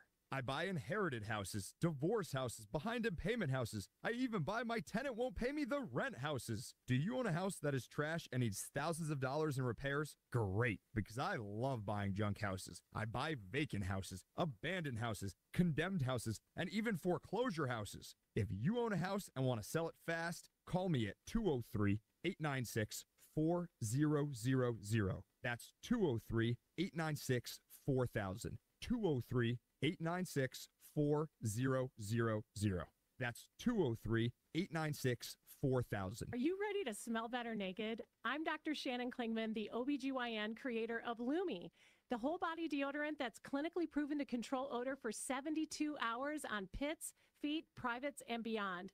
It's pH optimized to safely and effectively control odor anywhere you have it, but wish you didn't. Plus, it's proven to work better than a shower with soap alone. Whether you shower twice a day or 3 times a week, Lumi works better. And did we mention it's aluminum free? With over 200,000 5-star reviews, I'm so sure you're going to love it, or you can return it for free. There's a special offer for listeners. Use code 500 and get an extra $5 off a Lumi starter pack that comes with a solid stick, cream tube, free product of your choice, and ships free with code 500. LumeDeodorant.com, code 500 for an extra $5 off a Lumi starter pack. Love it or return it for free. That's LumeDeodorant.com, code 500. By texting 64,000, you 1 minute. Marketing messages from Babbel. Message and data rates may apply. No purchase required. Terms apply. Available at babbel.com/TNC. We're going abroad for the first time in years. To Spain. So we started using Babbel. And started learning Spanish fast. With Babbel, you can start having conversations in another language in just 3 weeks. Babbel's conversational method teaches you real-life words and phrases. And with Babbel's interactive bite-sized lessons, you'll remember what you learned. ¿Cómo te llamas? We still got phone calls? ¿De dónde eres? ¿De dónde eres? In just 3 weeks, we're starting to have... What'd you say? Do we still have phone calls? Joe from Simsbury, line 1. All right, you got it. Aw, he just said, I'm very excited to go to Spain with you. Nos vamos a divertir mucho. And that means we're going to have a lot of fun. Sí. Gracias, Babbel.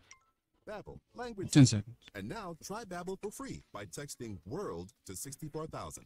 Text WORLD to 64,000. That's WORLD to 64,000. You're listening to Reese on the Radio, filling in today for Tom Shattuck on WTIC News Talk 1080. Yeah, that sounded like Swizz Beats. Horrible.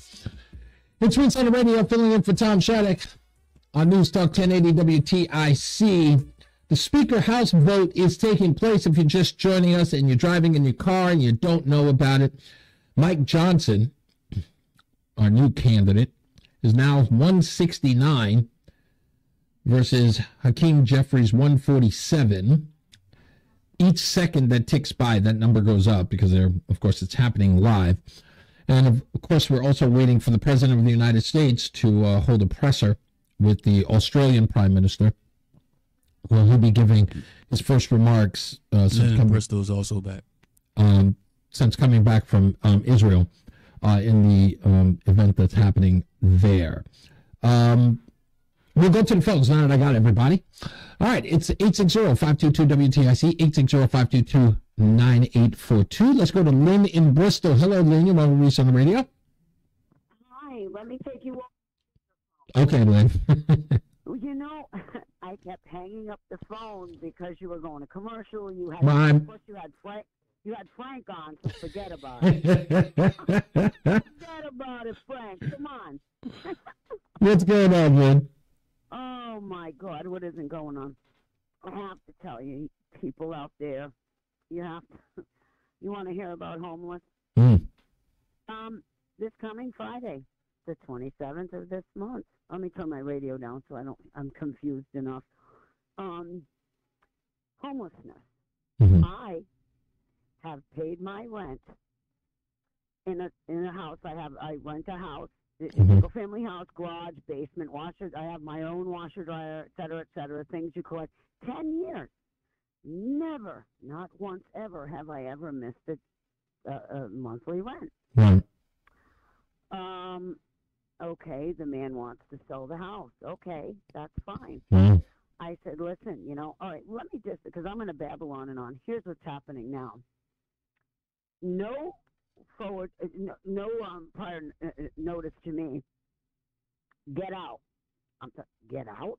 I said, listen, So what's happening now as we speak is, and I talked to the lawyer I called, and I was talking about my case, why I had filed an Ardita Coelho, and they came with the sheriff because I hadn't filled out the paperwork correctly to get out, and that's a whole different thing. You'd have to look it up. Some people know, some people don't. Lawyer said, I said, do I need a lawyer? No, you're doing a great job on your own. I was proud of myself. So just so we understand, Lynn, so in essence, how long do you have before you have to vacate the premises? Oh, let's see. Less than 72 hours. Oh, my goodness. Oh, well, here's the thing. Homelessness. Homeless people. I come from I'm almost 60 years old, going on 30 in my mind. I mean, all right. But the thing of it is that I'm being put onto the street, people. Never missed any rent. They're getting them out for what you ask, lapse of time. Lapse of time. I said to the landlord, I said, I am going to be homeless. I will be on the street. Why don't you just take $1,000 from me every month instead of giving your lawyer $5,000, or whatever it is? Yeah, just put you on a month to month until you find something. It's an addendum. That's what I've been on with him. I said, listen, I don't want to stay here. This house needs a bulldozer. I don't want to be here. But what the worst part? Let me tell you this, Lynn. I'll tell you one of the worst parts, because Roseanne and I we're renting as well. So I totally feel your pain. We were thinking about that. We got a notice out of nowhere that the owner was going to be selling the house. We convinced him to let us stay for another year because we had planned on leaving anyway. So we convinced him to do it for another year. But I'll tell you, in the process of trying to find a new place, we weren't going to be moving until the end of October. This month, our moving date was going to be Halloween. We were searching for stuff in August. That's my point. Yeah, and you couldn't find anything. Oh, you have to hear this. Thank you for saying that, because my mind is mush. At any rate, so yes, there, number one, there aren't any available rents for me. Right. Read into what I'm saying. Yeah, no, I get you. Yeah. And this is what the landlord said to me. I mean, there's a nice gentleman, this isn't the landlord, but the nice gentleman, Ed Smith, his attorney, called me the other day and said, get the expletive out. Get the out. I said, excuse me, sir? I said, is this an attorney? When an attorney said that to you? Yes, he did. Yeah. And I know people, the attorneys in the bar association. I called him off the record, and they said, "Oh, he's a guy that's looking to lose his golden parachute." I know, but that's not my point. My point is this: I have to tell you very quickly. Okay, go ahead, real quick. The thing of it is, I was at the Valero the other day, and this has happened in the last month. I kid you not, as God is my witness, and four different individuals, all female, within the last month. Oh, USA is free. I said, oh, are you from? First, let me read up. Are you from here? No. I said, oh, you're Puerto Rico? Wow. No, Guatemala, Venezuela. I said, oh, do you like it? Yes, USA free money, USA free. They break out of, I kid you not. Hey, listen. Lynn, trust me when I tell you, I totally understand that. I wish you luck. I'm losing it. I don't blame you. You got 72 hours. I know you do, but I appreciate your call. Is it? To add one thing very quick. Real quick. I'm going to the court today. I'm filing a motion to reopen. How do you like me now? I hear you. Thank you, Lynn. I appreciate the call. Thank you. Thank you. Who else? I didn't hear the other person we had. You said Jim. Is Jim in Simsbury on? Joe Simsbury. Yeah, Joe in Simsbury. Hey, Joe, you on with Reese on the Radio on the Tom Shattuck Show. Joe, we haven't talked in a while. Yeah, we haven't. Sounds like you're doing well. Thank you, sir. Yeah, I'm trying. Good. So, one of the things as I've been listening to this, it's very apparent that, there's different people calling in with different opinions about homelessness. Right. Coming from different towns, different backgrounds, different present socioeconomic type situations. Mm-hmm. But I just wanted to point out that we haven't talked about the one place in the United States where it's clear that people don't really care about homelessness. No matter what they say, no matter what they think that they're trying to do, when you look at all the stuff you and the other callers have talked about today, and you net it out, this one place is made up of 535 men and women. That's right. In a big white building with a dome in a place called Washington, D.C. That's right. Because they are willing to throw money at the Ukraine. They are willing to throw money all over this world. They are willing to be grifters. They are willing to launder money themselves. They are willing to put money into all kinds of situations that have nothing at all to do with making a legitimate dent in the amount of homelessness. And if anything, with all the new people coming across the border, I think it's 3.5 million at last count, which probably means it's closer to 7 or 8 million. Indeed. They're not doing anything there either. Nope. So isn't it funny how all of us are calling in and giving our stories? And, I haven't given a story, but other people have told phenomenal stories here. Yet these 535 people are going to sit there and they're going to tell you what they're doing, and they're doing nothing. Yeah. And I think, Joe, you captured exactly my point, is that when you hear that someone needs $50 million to solve a problem that in essence they're saying is only 3,015 people deep. $50 million. That's the tune of $16,000 per person. In fact, if I double check, I want to go back to my exact count here because I literally kept it up here. The number turns out, for the amount of people they claim are homeless, 3,015, the $50 million budget that they want to solve this problem would give every one of those homeless people $16,583.74. Now, I don't know about you, Joe. I don't know your economic situation. I don't know anybody's for that matter. But I'll just use mine. $16,000, I could pay off debt. I'd be done with my debt with that number because I've always kept it low.